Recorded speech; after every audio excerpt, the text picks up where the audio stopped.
ಮುಂದಿನ ಅವಧಿ ಶ್ರೀಯುತ ಅವಧಾನಿ ಗುಂಡಿಬೈಲು ಸುಬ್ರಹ್ಮಣ್ಯ ಭಟ್ರು. ಅವರ ವಿಷಯ ಶ್ರಾದ್ದ ಕಾಲದ ವಿವರಣೆ. ದಯವಿಟ್ಟು ಅವಧಾನಿಗಳು ನಮ್ಮೆಲ್ಲರನ್ನು ಉದ್ದೇಶಿಸಿ ಈ ಶ್ರಾದ್ದ ಕಾಲದ ವಿವರಣೆಯನ್ನು ನಮಗೆ ತಿಳಿಸಿಕೊಡಬೇಕು ಅಂತ ಗೌರವಪೂರ್ವಕವಾಗಿ ಅವರಲ್ಲಿ ಕೇಳ್ಕೊಳ್ತೇನೆ. ಶ್ರೀ ಗುರುಭ್ಯೋ ನಮಃ. ವೇದಿಕೆಯ ಮೇಲೆ ಆಸೀನರಾಗಿರುವ ಎಲ್ಲ ಗುರುಗಳಿಗೆ, ವಿದ್ವಾಂಸರಿಗೆ ಪ್ರಣಾಮವನ್ನು ಮಾಡ್ತಾ, ವೇದಿಕೆಯ ಮುಂಭಾಗದಲ್ಲಿ ಉಪಸ್ಥಿತರಿರುವ ಎಲ್ಲ ಜಿಜ್ಞಾಸು ಜ್ಯೇಷ್ಠರಿಗೆ ವಂದಿಸ್ತಾ, ಶ್ರಾದ್ದದ ಸಂಬಂಧಿಯಾದ ವಿಚಾರಗೋಷ್ಠಿಯಲ್ಲಿ ಶ್ರಾದ್ದದ ಕಾಲದ ಬಗ್ಗೆ ಮಾತಾಡಬೇಕು ಅಂತ ಗೋವಿಂದ ಭಟ್ರು ಸೂಚನೆ ಮಾಡಿದರು. ಆ ಕಾಲದ ವಿಷಯವನ್ನು ಮಾತ್ರ ಇಟ್ಟುಕೊಂಡು ಯಥಾಮತಿ ನಾನು ಹೇಳ್ತೇನೆ. ಅದಕ್ಕಿಂತ ಮೊದಲು ಒಂದೆರಡು ಮಾತು. ಹಿಂದೆ ಉಪನ್ಯಾಸಕಾರರಾದ ಮಾನ್ಯ ಹಿರಣ್ಯ ವೆಂಕಟೇಶ ಭಟ್ರು ಒಂದು ಮಾತು ಹೇಳಿದರು. ಆ ಮಾತು ತುಂಬ ಕಳಕಳಿಯುಕ್ತವಾದ್ದರಿಂದ ನನಗೂ ಅದು ಯಾವತ್ತೂ ಮನಸ್ಸಿನಲ್ಲಿ ಕೊರೆತಾ ಇರೋದ್ರಿಂದ ಆ ಮಾತನ್ನು ಕೂಡ ಈ ಸಂದರ್ಭದಲ್ಲಿ ಸ್ವಲ್ಪ ಪೀಠಿಗಾಗಿ ಹೇಳಿಬಿಡ್ತೇನೆ. ನಮ್ಮಲ್ಲಿ ಶ್ರಾದ್ದಗಳು ಆಗ್ತಾ ಇರುವಂಥದ್ದು ಸೂತ್ರಾರೂಢವಾಗಿ ಆಗುವುದಿಲ್ಲ ಅಂತ ಒಂದು ವಾದ, ಅದು ತುಂಬ ಸಮಯದಿಂದ ಉಂಟು. ಅನೇಕರು ಹೇಳ್ತಾ ಬರ್ತಾ ಇದ್ದಾರೆ. ಇವತ್ತು ಕೂಡ ಹೌದು ಹೌದು ಅಂತ ಹೇಳಬೇಕು ನಾವು. ಯಾಕೆಂತಂದರೆ ಎಷ್ಟೋ ಕರ್ಮಾಂಗಗಳು ತುಂಬ ಸರಳವಾಗಿರ್ತದೆ, ಏನು ತುಂಬ ಜಟಿಲವಾದ್ದಲ್ಲ, ತುಂಬ ಸರಳವಾಗಿರ್ತದೆ.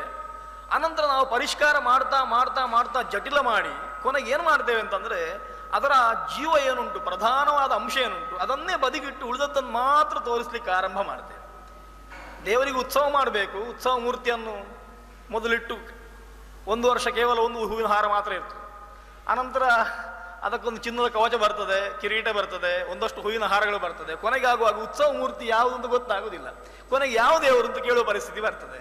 ಹೀಗಾಗಿ ಶ್ರಾದ್ದದ ವಿಷಯದಲ್ಲೂ ಹೀಗಾಗಿದೆ ಅಂತ ಅಂದರೆ, ಸೂತ್ರಗಳನ್ನೇ ನೋಡ್ತಾ ಬಂದರೆ, ಅಲ್ಲಿಂದ ಶ್ರಾದ್ದವನ್ನು ನೋಡ್ತಾ ಬಂದರೆ, ಈಗ ನಮಗೆ ಪ್ರಯೋಗ ರೀತ್ಯ ಲಬ್ಧವಾಗಿರುವ ಶ್ರಾದ್ದ ಏನುಂಟು ಅದರಲ್ಲಿ ತುಂಬ ವ್ಯತ್ಯಾಸಗಳಾಗಿದೆ. ವ್ಯತ್ಯಾಸಗಳನ್ನು ಸಾಮಾನ್ಯ ಮನುಷ್ಯರು ಮಾಡಿದ್ದು ಅಂತ ಭಾವಿಸಬಾರ್ದು.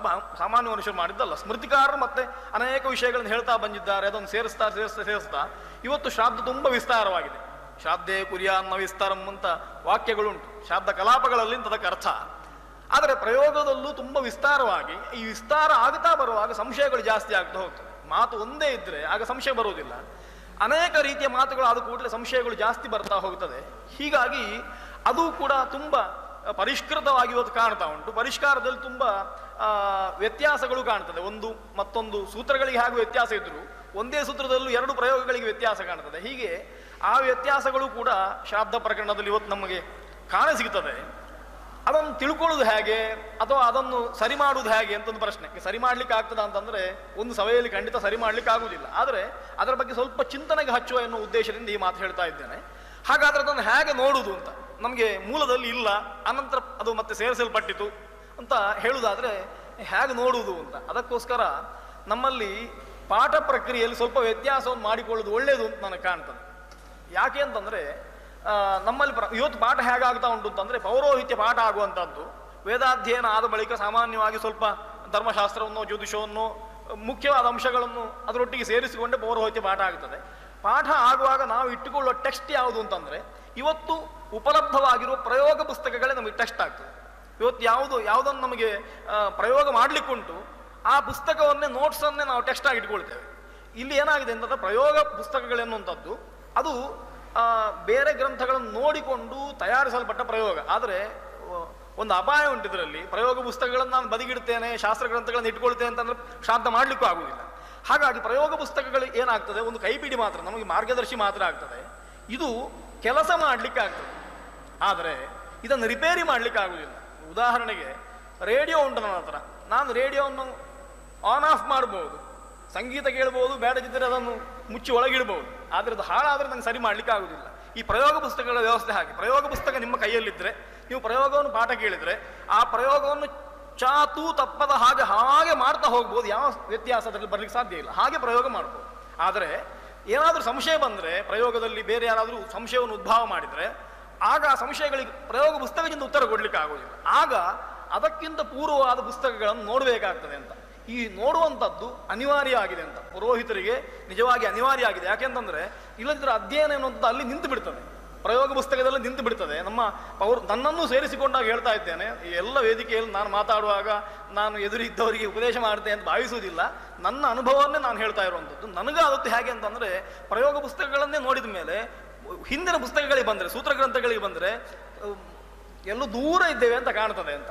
ಹಾಗಾದ್ರೆ ಏನು ಮಾಡಬೇಕು ಅಂದರೆ ಇಷ್ಟೇ, ಪ್ರಯೋಗವನ್ನೇ ಅಧ್ಯಯನ ಮಾಡುವುದು, ಅಧ್ಯಯನದಲ್ಲಿ ವ್ಯತ್ಯಾಸ ಇಲ್ಲ. ಮೊದಲಿಗೆ ಮಾಡುವಾಗ ಪ್ರಯೋಗವನ್ನು ಅಧ್ಯಯನ ಮಾಡುವ, ಪ್ರಯೋಗ ಅಧ್ಯಯನ ಆದಮೇಲೆ ಅದು ಇಷ್ಟೇ ಅಂತ ತಿಳ್ಕೊಂಡು ಸುಮ್ಮನೆ ಕೂತ್ಕೊಳ್ಳೋದಕ್ಕಿಂತ ಸ್ವಲ್ಪ ಮುಂದೆ ಹೋಗಿ ಅದಕ್ಕಿಂತ ಪ್ರಾಚೀನವಾದ ಗ್ರಂಥಗಳನ್ನು ನೋಡಿಕೊಂಡು ಸೂತ್ರದವರೆಗೆ ಬರುವ ಅಂತ. ನಮ್ಗೆ ಅಲ್ಲಿವರೆಗೆ ಹೋಗ್ಲಿಕ್ಕೆ ಸಾಧ್ಯ ಆಗ್ತದೆ, ಅದಕ್ಕಿಂತ ನಂತರ ಹೋಗ್ಲಿಕ್ಕೆ ಸ್ವಲ್ಪ ಕಷ್ಟ ಉಂಟು. ಸೂತ್ರದಲ್ಲಿ ಯಾವ ಮಂತ್ರಗಳನ್ನು ಹೇಳಿದ್ದಾರೆಯೋ ಆ ಮಂತ್ರಗಳನ್ನು ಮತ್ತೆ ಸಂಹಿತಾ ಬ್ರಾಹ್ಮಣಗಳಲ್ಲಿ ನೋಡಿಕೊಂಡು ಮಂತ್ರಾರ್ಥವನ್ನು ನೋಡಿಕೊಂಡು ಆ ಪ್ರಯೋಗವನ್ನು ನಾವು ಪೂರ್ತಿ ಮಾಡಿಕೊಳ್ಳಿಕ್ಕೆ ಸಾಧ್ಯ ಆಗ್ತದೆ. ಆದರೆ ಅಷ್ಟು ದೀರ್ಘ ಪ್ರಯಾಣ ಮಾಡಬೇಕಾದ್ರೆ ಪೌರೋಹಿತ್ಯ ಎನ್ನುವಂಥದ್ದನ್ನು ಬದಿಗಿಡಬೇಕಾಗ್ತದೆ, ಅದು ಒಂದು ಅಪಾಯ ಉಂಟು. ಹಾಗಾಗಿ ಈ ಎರಡು ದೃಷ್ಟಿಯಿಂದ ಪುರೋಹಿತನಾದವ ನಿತ್ಯ ಮತ್ತೆ ಪ್ರಯೋಗವನ್ನು ಅಧ್ಯಯನ ಮಾಡ್ತಾ ಇರಬೇಕು ಅಂತ ಹೇಳಿರುವುದರಿಂದ, ಯಾಕೆಂತಂದ್ರೆ ಪ್ರಯೋಗ ಎನ್ನುವಂಥದ್ದು ಕೊನೆಗೆ ಜಡ ಆಗ್ತದೆ ಅಂತ, ಅದಕ್ಕೊಂದು ಯಾತಯಾಮತ ಬರ್ತದೆ. ಅದು ಆ ಜಡತ್ವವನ್ನು ನೀಗಿಸಿಕೊಳ್ಳಿಕ್ಕೆ ಒಂದಷ್ಟು ರಿಫ್ರೆಶ್ ಆಗಬೇಕು ಎನ್ನುವ ದೃಷ್ಟಿಯಿಂದ ವರ್ಷಕ್ಕೊಂದು 6 ತಿಂಗಳು 4 ತಿಂಗಳು ಮಳೆಗಾಲದಲ್ಲಾದರೂ ಈ ಪ್ರಯೋಗಗಳನ್ನು ಮತ್ತೊಮ್ಮೆ ವಿಮರ್ಶೆ ಮಾಡುವಂಥದ್ದು, ಮೂಲ ಗ್ರಂಥಗಳನ್ನು ನೋಡಿಕೊಳ್ಳುವಂಥದ್ದು ಒಳ್ಳೆಯದು ಅಂತ ಕಾಣ್ತದೆ. ಯಾಕೆಂದರೆ ಹಿಂದೆ ವೆಂಕಟೇಶ ಭಟ್ರು ಹೇಳಿದ ಹಾಗೆ ಆಶ್ವಲಾಯನ, ಬೋಧಾಯನ, ಆಪಸ್ತಂಭಾದಿ ಗೃಹ್ಯ ಸೂತ್ರಗಳನ್ನು ನೋಡಿದರೆ ತುಂಬ ಸರಳವಾಗಿ ಸುಲಭವಾಗಿ ಶ್ರಾದ್ದ ಮಾಡೋ ವಿಧಾನಗಳುಂಟು. ಆದರೆ ಅದನ್ನು ಇಟ್ಟುಕೊಂಡೇ ಮಾಡಲಿಕ್ಕೆ ಆಗೋದಿಲ್ಲ. ಯಾಕೆಂತಂದರೆ ಅದು ಸಕಲವಾಗಿ ನಮಗೆ ಲಭ್ಯವಾಗುವುದಿಲ್ಲ. ಬೇಕಾದ ವಿಷಯಗಳನ್ನು ಮಾತ್ರ ಹೇಳ್ತಾರೆ. ಅವರ ಉದ್ದೇಶ ಏನು ಅಂತಂದರೆ, ಇದೆಲ್ಲ ನಿಮಗೆ ಗೊತ್ತುಂಟು, ಎಲ್ಲಿ ವ್ಯತ್ಯಾಸ ಮಾಡಬೇಕು, ಹೇಗೆ ಮಾಡಬೇಕು ಅನ್ನೋ ವಿಧಾನವನ್ನು ಹೇಳ್ತೇನೆ ಅಂತ ಹೇಳಿದ್ದಾದ್ರಿಂದ ಎಲ್ಲ ವಿಷಯಗಳನ್ನು ಹೇಳುವುದಿಲ್ಲ. ಹಾಗಾಗಿ ಆ ಗ್ರಂಥಗಳನ್ನು ನೋಡಿಕೊಳ್ಳುವಂಥದ್ದು ಒಳ್ಳೆಯದು ಅಂತ. ಸಾಧ್ಯವಾದರೆ ಮೂಲ ಗ್ರಂಥಗಳನ್ನು ಪಾಠ ಮಾಡುವ ಪರಂಪರೆಯೂ ಕೂಡ ನಮ್ಮಲ್ಲಿ ಬಂದರೆ ಇನ್ನಷ್ಟು ಅನುಕೂಲ ಆಗ್ತದೆ ಅಂತ ಭಾವಿಸ್ತೇನೆ.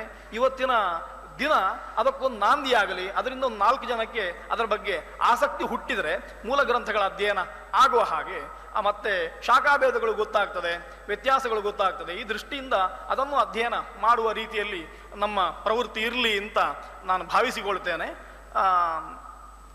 ಇಷ್ಟು ಹೇಳಿ, ಹಾಗೆ ಮಾಡಿದರೆ ಪ್ರಯೋಗವು ಕೂಡ ಅದು ಪರಿಷ್ಕೃತವಾಗ್ತಾ ಹೋಗ್ತದೆ ಎನ್ನುವ ದೃಷ್ಟಿ. ಹಾಗಾಗಿ ಆ ದೃಷ್ಟಿಯಿಂದ ಆ ಗ್ರಂಥಗಳನ್ನು ನೋಡಿಕೊಳ್ಳಬೇಕು ಎನ್ನುವಂಥದ್ದು. ಮತ್ತು ಶ್ರಾದ್ದದಲ್ಲಿ ಪ್ರಧಾನವಾದ ವಿಷಯ ನಾನು ಹೇಳಿದೆ, ಪ್ರಧಾನವಾದನ್ನು ಗೌಣ ಮಾಡ್ತಾ ಇದ್ದೇವೆ ಎನ್ನುವಂಥದ್ದು. ಒಂದೇ ಉದಾಹರಣೆ ಸಾಕಾಗ್ತದೆ. ಶ್ರಾದ್ದ ಎನ್ನುವಂಥದ್ದು ಅದು ಕ್ಷಣಶ್ರಾದ್ದವನ್ನೇ ಹೇಳಿದ್ದು. ಚಟಕ ಶ್ರಾದ್ದವನ್ನು ಆಪತ್ತಿಗೆ ಹೇಳಿದ ಮಾತುಗಳು ಕಾಣ್ತದಷ್ಟೇ ಹೊರತು, ನಾವಿವತ್ತು ಮಾಡುವ ಕೂರ್ಚಮುಖದಲ್ಲಿ ಮಾಡುವ ಶ್ರಾದ್ದ ಎನ್ನುವಂಥದ್ದು ಅದು ವಿಹಿತವಾದ್ದಲ್ಲ, ಶಾಸ್ತ್ರ ವಿಧಾನ ಮಾಡಲಿಲ್ಲ. ಅದನ್ನು ಬ್ರಾಹ್ಮಣನನ್ನು ಇಟ್ಟುಕೊಂಡು ಬ್ರಾಹ್ಮಣನನ್ನು ಕ್ಷಣ ಮಾಡಿ ಅವನಿಗೆ ಭೋಜನ ಹಾಕಿಯೇ ಪಿಂಡ ಪ್ರದಾನ ಮಾಡುವ ಶ್ರಾದ್ದವನ್ನೇ ಪ್ರಧಾನವಾಗಿ ಹೇಳಿದ್ದು, ಅದನ್ನೇ ಶ್ರಾದ್ದ ಅಂತ ಕರೆದದ್ದು. ಅದು ಅಲ್ಲದೆ ಬ್ರಾಹ್ಮಣನಿಗೆ ಕೇವಲ ಒಂದು ಅಕ್ಕಿಕಾಯನ್ನು ಕೊಟ್ಟು ಶ್ರಾದ್ದ ಮಾಡುವುದನ್ನು ಆಮಶ್ರಾದ್ದ ಅಂತ ಬೇರೆ ಹೆಸರಿನಿಂದ ಕರೆದಿದ್ದಾರೆ. ಅಥವಾ ಶ್ರಾದ್ದಕ್ಕೆ ಅವನಿಗೆ ಒಂದು ಊಟಕ್ಕೆ ಬೇಕಾಗುವಷ್ಟು ಹೊನ್ನನ್ನು, ಚಿನ್ನವನ್ನು, ದಕ್ಷಿಣೆಯನ್ನು ಕೊಟ್ಟು ಮಾಡುವ ಶ್ರಾದ್ದಕ್ಕೆ ಹಿರಣ್ಯ ಶ್ರಾದ್ದ ಅಂತ ಕರೆದಿದ್ದಾರೆ. ಹೀಗೆ ಅದನ್ನು ಅವರು ಹೇಳಿದ್ರಿಂದ ಶ್ರಾದ್ದ ಅಂತಂದರೆ ಬ್ರಾಹ್ಮಣ ಭೋಜನ ರಹಿತವಾದ್ದು ಎನ್ನುವ ಅರ್ಥ ಬರುವುದೇ ಇಲ್ಲ. ಅದರಿಂದ ಅದು ಕ್ಷಣಶ್ರಾದ್ದವೇ ಮಾಡಬೇಕು ಅಂತ ಸಿದ್ಧವಾಗ್ತದೆ ಎಲ್ಲ ಕಡೆ ನೋಡಿದರೆ. ಇಲ್ಲದಿದ್ದರೆ ಅಷ್ಟು ವಿಸ್ತಾರವಾಗಿ ಕ್ಷಣವನ್ನು, ಪಾದ್ಯವನ್ನು, ಆಸನವನ್ನು ಮತ್ತೆ ಗಂಧ ಪುಷ್ಪಾದಿಗಳನ್ನು ಕೊಡುವಂಥದ್ದು. ಸಣ್ಣ ವಿಷಯ ಹೇಳ್ತೇನೆ, ಗಂಧ ಕೊಡುವಾಗ ಪವಿತ್ರವನ್ನು ತೆಗಿಬೇಕು ಅಂತ ಶ್ರಾದ್ದದಲ್ಲಿ ಸಾಮಾನ್ಯ ನಿಯಮ ಎಲ್ರಿಗೂ ಗೊತ್ತುಂಟು, ಎಲ್ಲರೂ ಅದನ್ನು ಅನುಸರಣೆ ಮಾಡ್ತಾರೆ. ಪವಿತ್ರ ಯಾಕೆ ತೆಗಿಬೇಕು ಎನ್ನುವುದಕ್ಕೆ ಉತ್ತರ ಇಲ್ಲ, ಗಂಧಕ್ಕೆ ಪವಿತ್ರ ತೆಗಿಬೇಕು ಅಂತ ಹೇಳಿದ್ದಾರೆ, ಗಂಧ ಕೊಡಲಿಕ್ಕೆ ಅಂತ. ಇಷ್ಟೇ ನಮಗೆ ಉತ್ತರ ಕೊಡ್ಲಿಕ್ಕೆ ಆಗುವಂಥದ್ದು. ಆದರೆ ಸಾಮಾನ್ಯ ನಿಯಮ ಏನು ಅಂತಂದರೆ, ಗಂಧವನ್ನು ಕೊಡುವುದು ಅಂತಂದರೆ ಒಂದು ಬಾಳೆ ಎಲೆಯಲ್ಲೋ ಅಥವಾ ಒಂದು ಬಿಲ್ಲೋಪತ್ರೆಯಲ್ಲಿಯೋ ತುಳಸಿಯಲ್ಲಿಯೋ ಮುಟ್ಟಿಸಿ ಅಯಂ ಓ ಗಂಧ ಅಂತ ಕೊಡುವಂಥದ್ದಲ್ಲ. ಹಾಗಾದರೆ ಗಂಧ ಕೊಡುವ ಕ್ರಮ ಹೇಗೆ ಅಂತಂದರೆ, ಶ್ರಾದ್ದಕರ್ತೃ ಅಥವಾ ಪವಿತ್ರವನ್ನು ತೆಗೆದಿಡಬೇಕು, ಎರಡೂ ಕೈಗಳಲ್ಲಿ ಗಂಧವನ್ನು ಹಚ್ಚಿಕೊಂಡು ಬ್ರಾಹ್ಮಣನ ಅಂಶಗಳಿಂದ ಬಾಹುಗಳಿಗೆ ಲೇಪಿಸಬೇಕು ಅಂತಿರುವಂಥದ್ದು. ಗಂಧವನ್ನು ಬಾಹುಗಳಿಗೆ ಲೇಪಿಸಬೇಕು ಅಂತ. ಸಾಮಾನ್ಯವಾಗಿ ನಾವು ವರೋಪಚಾರ ಮಾಡುವಾಗ ಯಾವ ಮಾಡ್ತೇವೆ, ಮಧುಬರ್ಕ ಮಾಡುವಾಗ ಯಾವ ರೀತಿ ಮಾಡ್ತೇವೆ, ಆ ರೀತಿ ಗಂಧವನ್ನು ಕೊಡಬೇಕು ಬ್ರಾಹ್ಮಣರಿಗೆ ಅಂತಿರುವಂಥದ್ದು. ಹಾಗೆ ಗಂಧ ಕೊಡುವಾಗ ಪವಿತ್ರ ಹಾಕೊಂಡು ಕೊಡ್ಲಿಕ್ಕೆ ಆಗುದಿಲ್ಲ, ಅದಕ್ಕೋಸ್ಕರ ಪವಿತ್ರ ತೆಗೆದಿಟ್ಟು ಗಂಧ ಕೊಡುವಂಥದ್ದು. ಆಮೇಲೆ ಪವಿತ್ರ ಹಾಕೊಳ್ತಾನೆ ಅಂತ ಅರ್ಥ, ಹಸ್ತ ಪ್ರಕ್ಷಾಳನ ಮಾಡಿ. ಈ ವ್ಯವಸ್ಥೆ ಪ್ರತ್ಯಕ್ಷವಾಗಿ ಬ್ರಾಹ್ಮಣರನ್ನು ಕ್ಷಣ ಮಾಡಿ ಅವರಿಗೆ ಈ ಉಪಚಾರಗಳನ್ನು ಕೊಡುವಾಗ ನಮಗೆ ಅನುಭವಕ್ಕೆ ಬರ್ತದೆ. ಅದು ಇಲ್ಲದೇ ಇದ್ದರೆ ಅನುಭವಕ್ಕೆ ಬರುವುದಿಲ್ಲ. ಹಾಗಾಗಿ ನಮ್ಮ ಪಾಠ ಆಗುವ ಹೊತ್ತಿಗೆ ಶುಷ್ಕ ಪ್ರಯೋಗ ಎನ್ನುವಂಥ ಒಂದು ವ್ಯವಸ್ಥೆ ಪ್ರಾಚೀನ ಕಾಲದಲ್ಲಿ ಇತ್ತು. ಒಂದಿಷ್ಟು ವಸ್ತುಗಳನ್ನು ಇಟ್ಟುಕೊಂಡೇ ಪ್ರಯೋಗ ಮಾಡೋದು. ಅಗ್ನಿಮುಖ ಪಾಠ ಮಾಡುವಾಗ ಒಂದು ಕುಂಡ, ಒಂದಿಷ್ಟು ಸೃಕ್ಸ್ರುವಾದಿಗಳನ್ನು ಇಟ್ಟುಕೊಂಡು, ಯಜ್ಞಪಾತ್ರಗಳನ್ನು ಇಟ್ಟುಕೊಂಡು, ಇದ್ಮಾ ಬರ್ಹಿಸ್ಗಳನ್ನು ಕಟ್ಟಿ ಆ ರೀತಿಯಲ್ಲೇ ಪ್ರಯೋಗಗಳ ಮೂಲಕ ಪಾಠವನ್ನು ಮಾಡುವ ಪರಂಪರೆ ಇತ್ತು. ಇನ್ನೂ ಕೆಲವು ಕಡೆಯಲ್ಲಿ ಇದ್ದಾವೆ.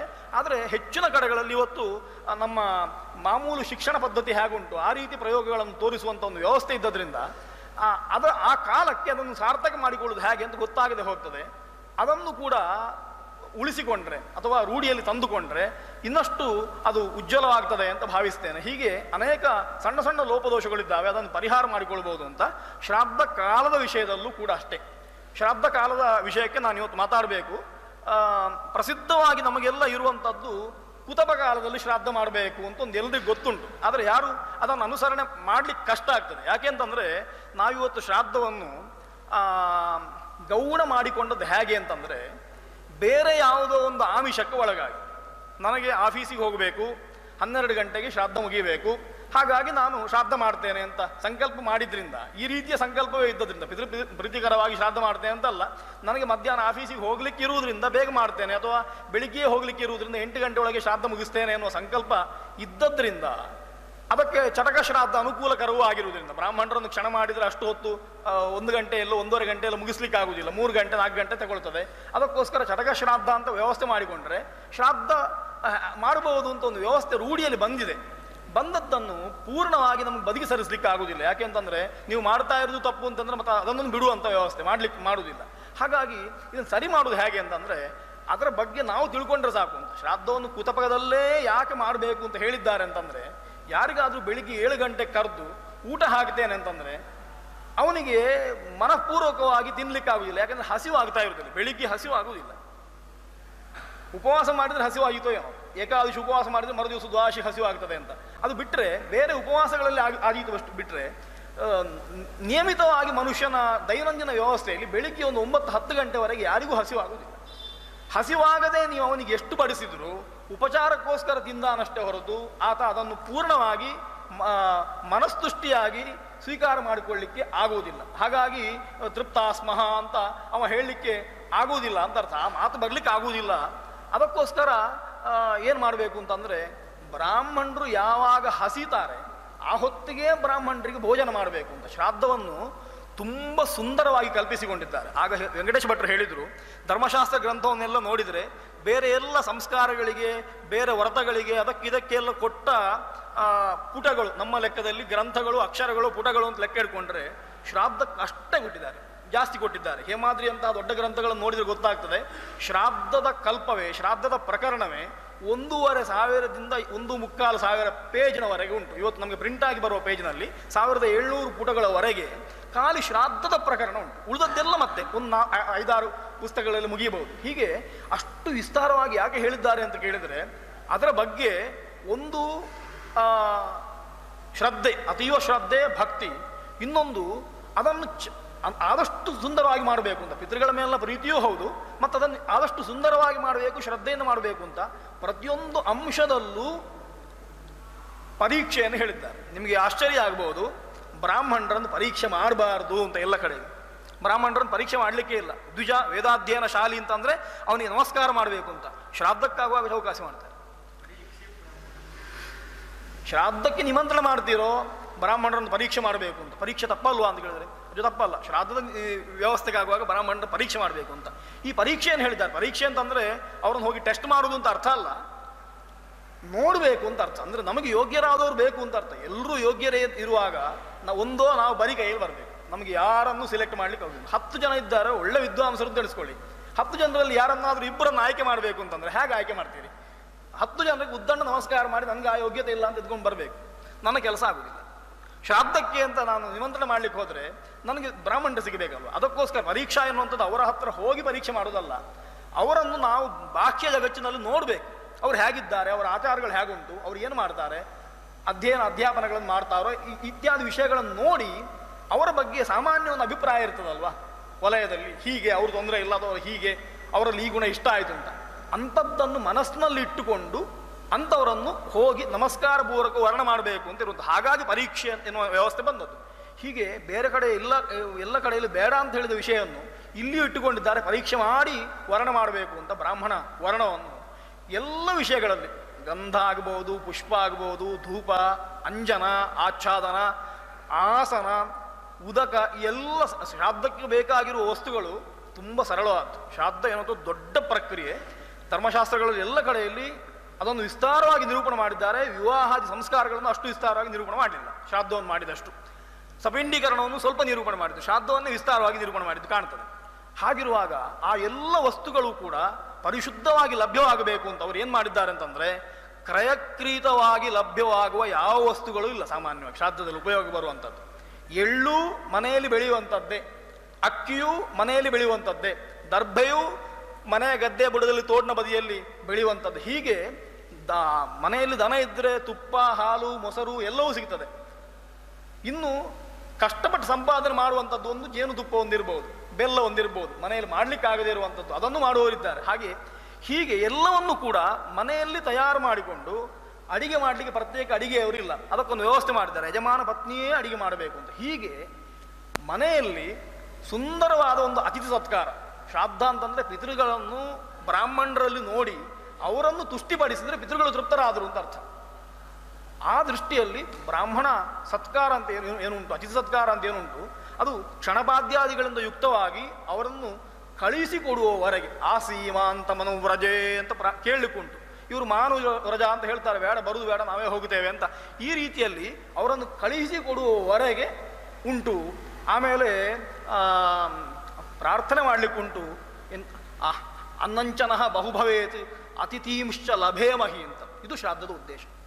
ನನಗೆ ಪಿತೃಗಳು ತೃಪ್ತಿ ಆಗಲಿ ಅಷ್ಟೇ ಅಲ್ಲ, ನನಗೆ ಆಸೆ ಆಗುವಂಥದ್ದು ನನಗೆ ತುಂಬ ಅನ್ನ ಸಿಗಲಿ, ನಮ್ಮ ಮನೆಗೆ ಇಂಥ ಅತಿಥಿಗಳು ಅನೇಕ ರೀತಿಯಲ್ಲಿ ಬರ್ತಾ ಇರಲಿ. ಅತಿಥೀಂಶ್ಚ ಲಭೇಮಹಿ ಅಂತ. ತಿಥಿಯಲ್ಲಿ ಕ್ಷಣ ಮಾಡಿ ಹೇಳಿದ ಬ್ರಾಹ್ಮಣರಲ್ಲ. ಅತಿಥಿಗಳು ಅಂತಂದರೆ ಕ್ಷಣ ಇಲ್ಲದೆ ಸೀದಾ ಬಂದವರು ಅಂತ ಅರ್ಥ. ಅಂಥವ್ರು ಬರಲಿ ಅಂತ ಪ್ರಾರ್ಥನೆ ಮಾಡಿ ಶ್ರಾದ್ದ ಮಾಡ್ತಾನೆ ಮನೆಯಲ್ಲಿ ಗೃಹಸ್ಥ ಅಂತಂದರೆ ಅದಕ್ಕೆ ಎಷ್ಟು ಮಹತ್ವ ಉಂಟು ಅಂತ ನೋಡಿ. ಹಾಗಾಗಿ ಅಂತಹ ಶ್ರಾದ್ದವನ್ನು ಹೇಗೆ ಮಾಡಬೇಕು ಎನ್ನುವುದಕ್ಕೆ ಪ್ರಾಚೀನರು ವ್ಯವಸ್ಥೆ ಮಾಡಿದರು. ಕಾಲದಲ್ಲಿ ಮಾಡಬೇಕು, ಕಾಲವನ್ನು ಬಿಟ್ಟು ಮಾಡಬಾರ್ದು ಅಂತ ಹೇಳಿದರು. ಕಾಲ ಅಂದರೆ ಯಾವುದು ಅಂತ ಅದಕ್ಕೆ ಶ್ರಾದ್ದದ ವೈವಿಧ್ಯಗಳನ್ನು ತುಂಬ ಹೇಳ್ತಾ ಸೂತ್ರ ಗ್ರಂಥಗಳೇ ಒಂದಿಷ್ಟು ವಿಷಯಗಳನ್ನು ನಮಗೆ ತಿಳಿಸ್ತದೆ. ಮಾಸಿಶ್ರಾದ್ದಂ ಶ್ರಾದ್ದಸ್ಯ ಅಪರಪಕ್ಷೆ ಯಥೋಪದೇಶಂ ಕಾಲಾಹ ಅಂತ ಆಪಸ್ತಂಭ ಗೃಹ್ಯಸೂತ್ರದಲ್ಲಿ ಋಷಿಗಳ ವಚನ ಉಂಟು. ಅಪರಪಕ್ಷೆ ಪಿತ್ರಿಯಾಣಿ ಅಂತ ಸೂತ್ರವೂ ಉಂಟು. ಅದು ಅನೇಕ ಶ್ರಾದ್ದಗಳನ್ನು ವಿಧಾನ ಮಾಡಿದ್ದಾರೆ. ಒಂದು 8 ಶ್ರಾದ್ದಗಳನ್ನು ಅಂತ ಅತಶ್ರಾದ್ದಾನಿ ಅಂತ ಆಶುಲಾಯನಾಚಾರ್ಯ ಹೇಳುವಾಗ ತಾನ್ಯಷ್ಟವು ಅಂತ ಹೇಳ್ತಾರೆ. 8 ಶ್ರಾದ್ದಗಳಿದ್ದಾವೆ ಅಂತ. ಷಣ್ಣೋತಿ ಶ್ರಾದ್ದಗಳು ಅಂತ ಏನು ಮುಂದೆ ವಿಸ್ತಾರವಾಗಿದೆ. ಅದರ ಮೂಲವಾಗಿರುವ 8 ಶ್ರಾದ್ದಗಳನ್ನು ಹೇಳ್ತಾರೆ. ಅದು ಪೂರ್ವೇದ್ಯುಃ ಪಾರ್ವಣಂ, ಅಷ್ಟಮಿ, ಅನ್ವಷ್ಟಕ್ಯಂ, ಮಾಸಿ, ಕಾಮ್ಯಂ, ಆಭ್ಯುದಯಿಕಂ, ಏಕೋದ್ದಿಷ್ಟಂ, ಪಾರ್ವಣಂ ಅಂತ 8 ರೀತಿಯಲ್ಲಿ ಶ್ರಾದ್ದಗಳನ್ನು ಹೇಳಿದ್ದಾರೆ. ಪೂರ್ವೇದ್ಯುಃ ಪಾರ್ವಣ ಎನ್ನುವಂಥದ್ದು ಒಂದು ಶ್ರಾದ್ದ.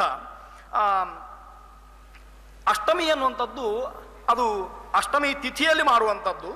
ಇನ್ನೊಂದು ಅನ್ವಷ್ಟಕ ಶ್ರಾದ್ದ ಅಂತ ಬರುವಂಥದ್ದು, ಅದು 4 ತಿಂಗಳುಗಳಲ್ಲಿ ಆಗುವಂಥದ್ದು, ಮಾರ್ಗಶೀರ್ಷಾದಿ ಮಾಸಗಳಲ್ಲಿ ಆಗುವಂಥದ್ದು. ಇನ್ನು ತಿಂಗಳು ಮಾಡುವ ಶ್ರಾದ್ದಗಳಿದ್ದಾವೆ. ಪಿಂಡಪಿತೃ ಯಜ್ಞ ಅಂತ ಅಗ್ನಿಹೋತ್ರಿ ಮಾಡುವಂಥದ್ದು, ಅದು ತಿಂಗಳು ಮಾಡಬೇಕು, ಅದರೊಟ್ಟಿಗೆ ಶ್ರಾದ್ದವೂ ಆಗ್ತದೆ, ಮಾಸಿ ಶ್ರಾದ್ದ ಅಂತ ಕರೀತಾರೆ. ಕಾಮ್ಯ ಶ್ರಾದ್ದ ಅಂತ ಒಂದುಂಟು, ಅದು ಮುಂದೆ ಆ ಪ್ರಕರಣ ಬರ್ತದೆ. ಅದಕ್ಕೆ ಬೇಕಾಗುವ ವಸ್ತುಗಳು ಲಭ್ಯವಾದಾಗ ಶ್ರಾದ್ದ ಮಾಡಬೇಕು ಎನ್ನುವ ಕಾಮನೆ ಬಂದಾಗ ಮಾಡುವಂಥ ಶ್ರಾದ್ದ ಕಾಮ್ಯ ಶ್ರಾದ್ದ ಅಂತ ಅದನ್ನು ಕರೆಯುವಂಥದ್ದು. ಆಭ್ಯುದಯಿಕ ಅಂತಂದರೆ ನಾವು ಈಗ ಅಷ್ಟೇ ಪ್ರವೃತ್ತವಾದ ನಮ್ಮ ಉಪನ್ಯಾಸದಲ್ಲಿ ಅವರು ಹೇಳಿದ ನಾಂದಿ ಶ್ರಾದ್ದಗಳು, ಆಭ್ಯುದಯಿಕ ಶ್ರಾದ್ದಗಳು, ಯಾವುದೇ ಸಂಸ್ಕಾರಾದಿಗಳ ಪೂರ್ವದಲ್ಲಿ ಮಾಡುವಂತಹ ಆಭ್ಯುದಯಿಕ ಶ್ರಾದ್ದಗಳು. ಆಮೇಲೆ ಏಕೋದ್ದಿಷ್ಟ ಎನ್ನುವಂಥದ್ದು ಒಬ್ಬನನ್ನೇ ಉದ್ದೇಶಿಸಿ ಒಂದೇ ಪಿಂಡ ಪ್ರದಾನ ಮಾಡುವಂತಹ ಏಕೋದ್ದಿಷ್ಟ ಶ್ರಾದ್ದ. ಪಾರ್ವಣಂ ಅಂತ ಪರ್ವಣಿ ಭವಂ ಅಂತ ಅದಕ್ಕೆ ವ್ಯಾಖ್ಯಾನ ಮಾಡಿದ್ದಾರೆ. ಪರ್ವ ಅಂತಂದ್ರೆ ಅಮಾವಾಸ್ಯೆ ಅಂತ ಹೇಳಿಬಿಟ್ಟಿದ್ದಾರೆ. ಅದರಲ್ಲಿ ಹುಣ್ಣಿಮೆಯನ್ನು ಸೇರಿಸಲಿಲ್ಲ. ಪರ್ವ ಅಂದರೆ ಅಮಾವಾಸ್ಯ. ಹಾಗಾಗಿ ಆ ಅಮಾವಾಸ್ಯೆಗೆ ಮಾಡುವಂತಹ ಶ್ರಾದ್ದ ಏನು ಪಿಂಡ ಪಿತೃಯಜ್ಞ ಅಂತ ಏನು ಕರೀತಾರೆ, ಅದನ್ನೇ ಅಮಾವಾಸ್ಯೆಗೆ ಮಾಡುವ ಶ್ರಾದ್ದ ಪಾರ್ವಣ ಶ್ರಾದ್ದ ಅಂತ ಕರೆದಿದ್ದಾರೆ. ಆಮೇಲೆ ಪಾರ್ವಣ ಶ್ರಾದ್ದ ಎನ್ನುವಂಥದ್ದು ಸಾಂವತ್ಸರಿಕ ಶ್ರಾದ್ದ ಎನ್ನುವ ದೃಷ್ಟಿಯಲ್ಲಿ, ಯಾಕೆಂದರೆ ಸಾಂವತ್ಸರಿಕವನ್ನು ಹೇಗೆ ಮಾಡಬೇಕು ಅಂತಂದರೆ ಪಾರ್ವಣದ ಹಾಗೆ ಮಾಡಬೇಕು ಅಂತ ವ್ಯವಸ್ಥೆ ಮಾಡಿದ್ದಾರೆ. ಹಾಗಾಗಿ ಪರ್ವ ಶ್ರಾದ್ದ, ಅಮಾವಾಸ್ಯ ಶ್ರಾದ್ದ ಏನು ಪ್ರಕೃತಿ ಅಂತ ಉಂಟು ನಮಗೆ, ಪಿಂಡ ಪಿತೃಯಜ್ಞ ಶ್ರಾದ್ದಕ್ಕೆ ಪ್ರಕೃತಿ. ಹಾಗಾಗಿ ಪಿಂಡ ಪಿತೃಯಜ್ಞ ಆದಮೇಲೂ ಅವನಿಗೆ ಮತ್ತೆ ಬೇರೆ ಶ್ರಾದ್ದಗಳನ್ನು ಮಾಡಲಿಕ್ಕುಂಟು, ಅಗ್ನಿಹೋತ್ರಿ ಆದವನಿಗೆ. ಹೀಗೆ ಅಮಾವಾಸ್ಯ ಶ್ರಾದ್ದವನ್ನು ಹೇಗೆ ಮಾಡ್ತೀರಿ, ಆ ವಿಧಾನದಲ್ಲಿ ಉಳಿದ ಶ್ರಾದ್ದವನ್ನು ಮಾಡಿ ಅಂತ ಪಾರ್ವಣ ವಿಧಾನೇನ ಅಂತ ನಾವು ಹೇಳ್ತೇವೆ. ಪಾರ್ವಣ ವಿಧಾನದಲ್ಲಿ ಮಾಡ್ತೇವೆ. ಪಾರ್ವಣ ವಿಧಾನ ಅಂತಂದ್ರೆ ಅಮಾವಾಸ್ಯ ಶ್ರಾದ್ದ ಯಾವ ವಿಧಾನದಲ್ಲಿ ಹೇಳಿದ್ದಾರೋ ಆ ವಿಧಾನದಲ್ಲಿ ಮತ್ತೆ ಮಾಡ್ತೇವೆ ಅಂತ ಈ ರೀತಿಯಲ್ಲಿ 8 ಶ್ರಾದ್ದಗಳನ್ನು ಹೇಳಿದ್ದಾರೆ. ಹೇಳುವಾಗ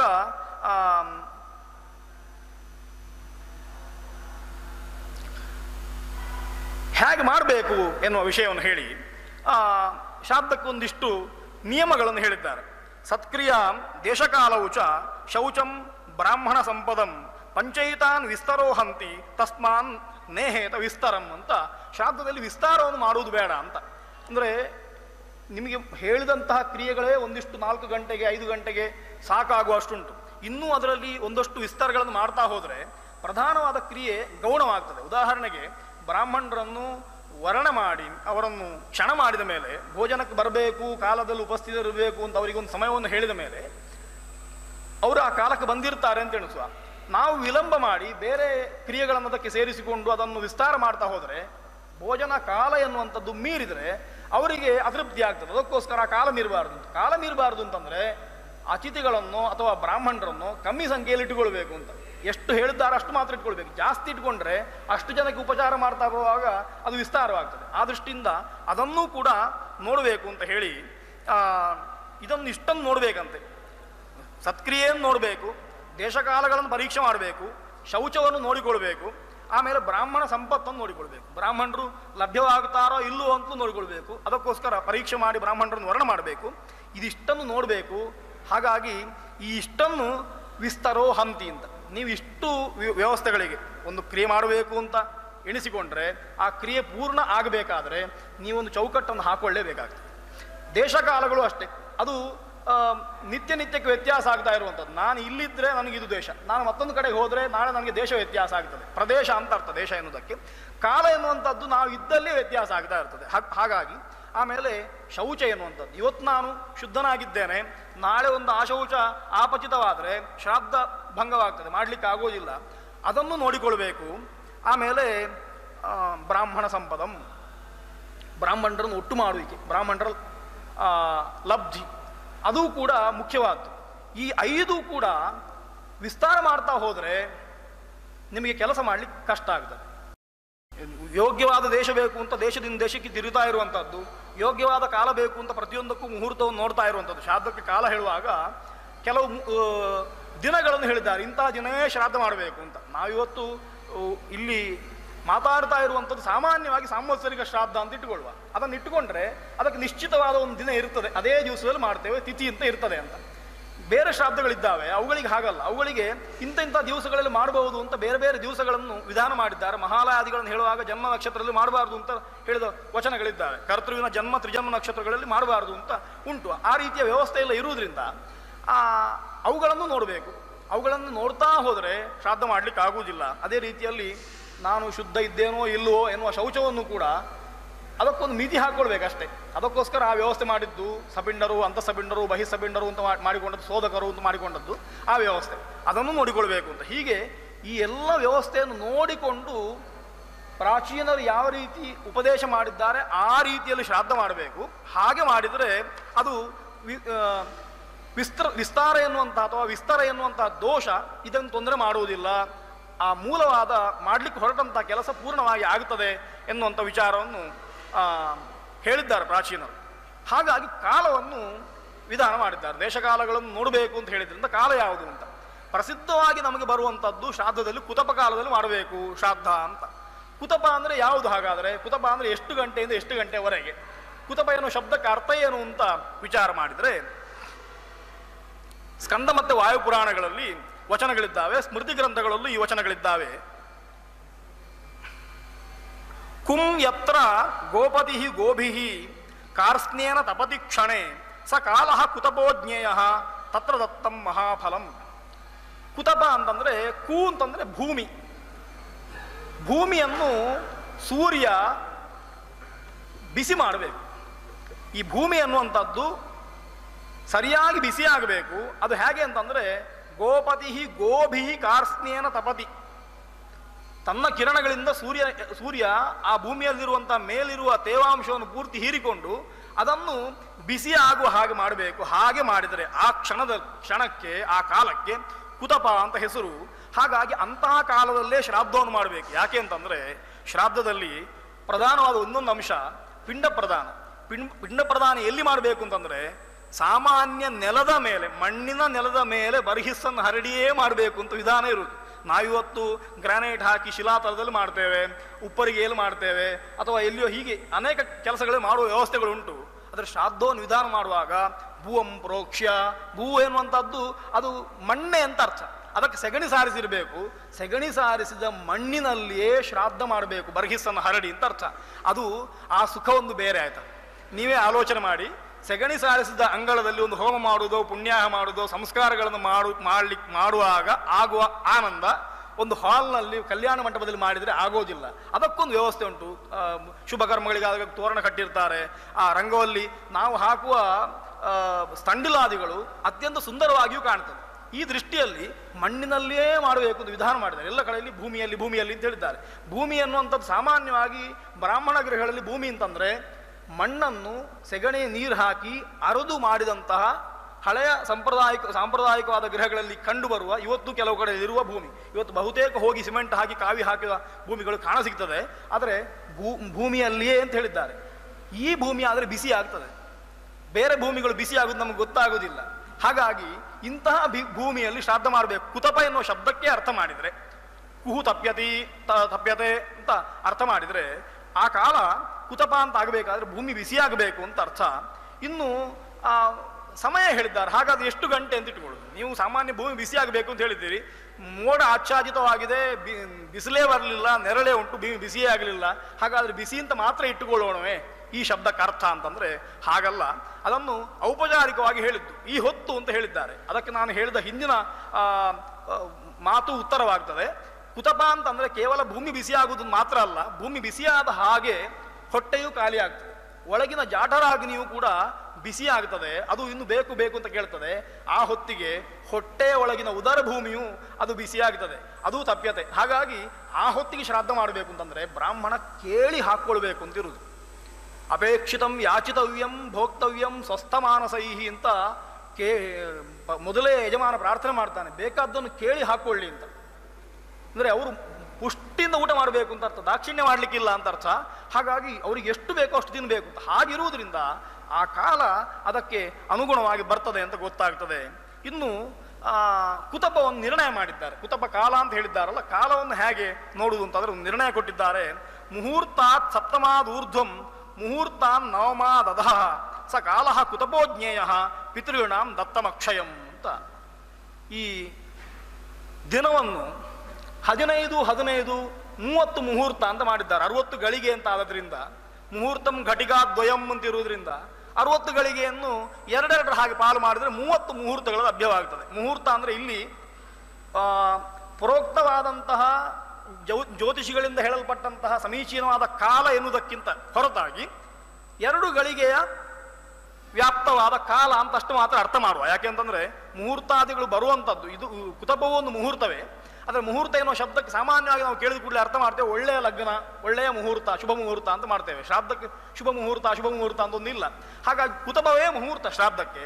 ಹಾಗಾದ್ರೆ ಏನು ಮಾಡಿದ್ದಾರೆ ಅಂತಂದ್ರೆ 60 ಗಳಿಗೆ ಇರುವ ಒಂದು ದಿವಸವನ್ನು 2 ವಿಭಾಗ ಮಾಡಿದ್ರು. 30 ಗಳಿಗೆ ಅಥವಾ 15 ಮುಹೂರ್ತ ರಾತ್ರಿಗೆ, 15 ಮುಹೂರ್ತ ಹಗಲಿಗೆ ಅಂತ ಮಾಡಿ ಆ 15 ಮುಹೂರ್ತಗಳಲ್ಲಿ ಉದಯದಿಂದ ಲೆಕ್ಕ ಮಾಡ್ತಾ ಬರ್ತಾರೆ.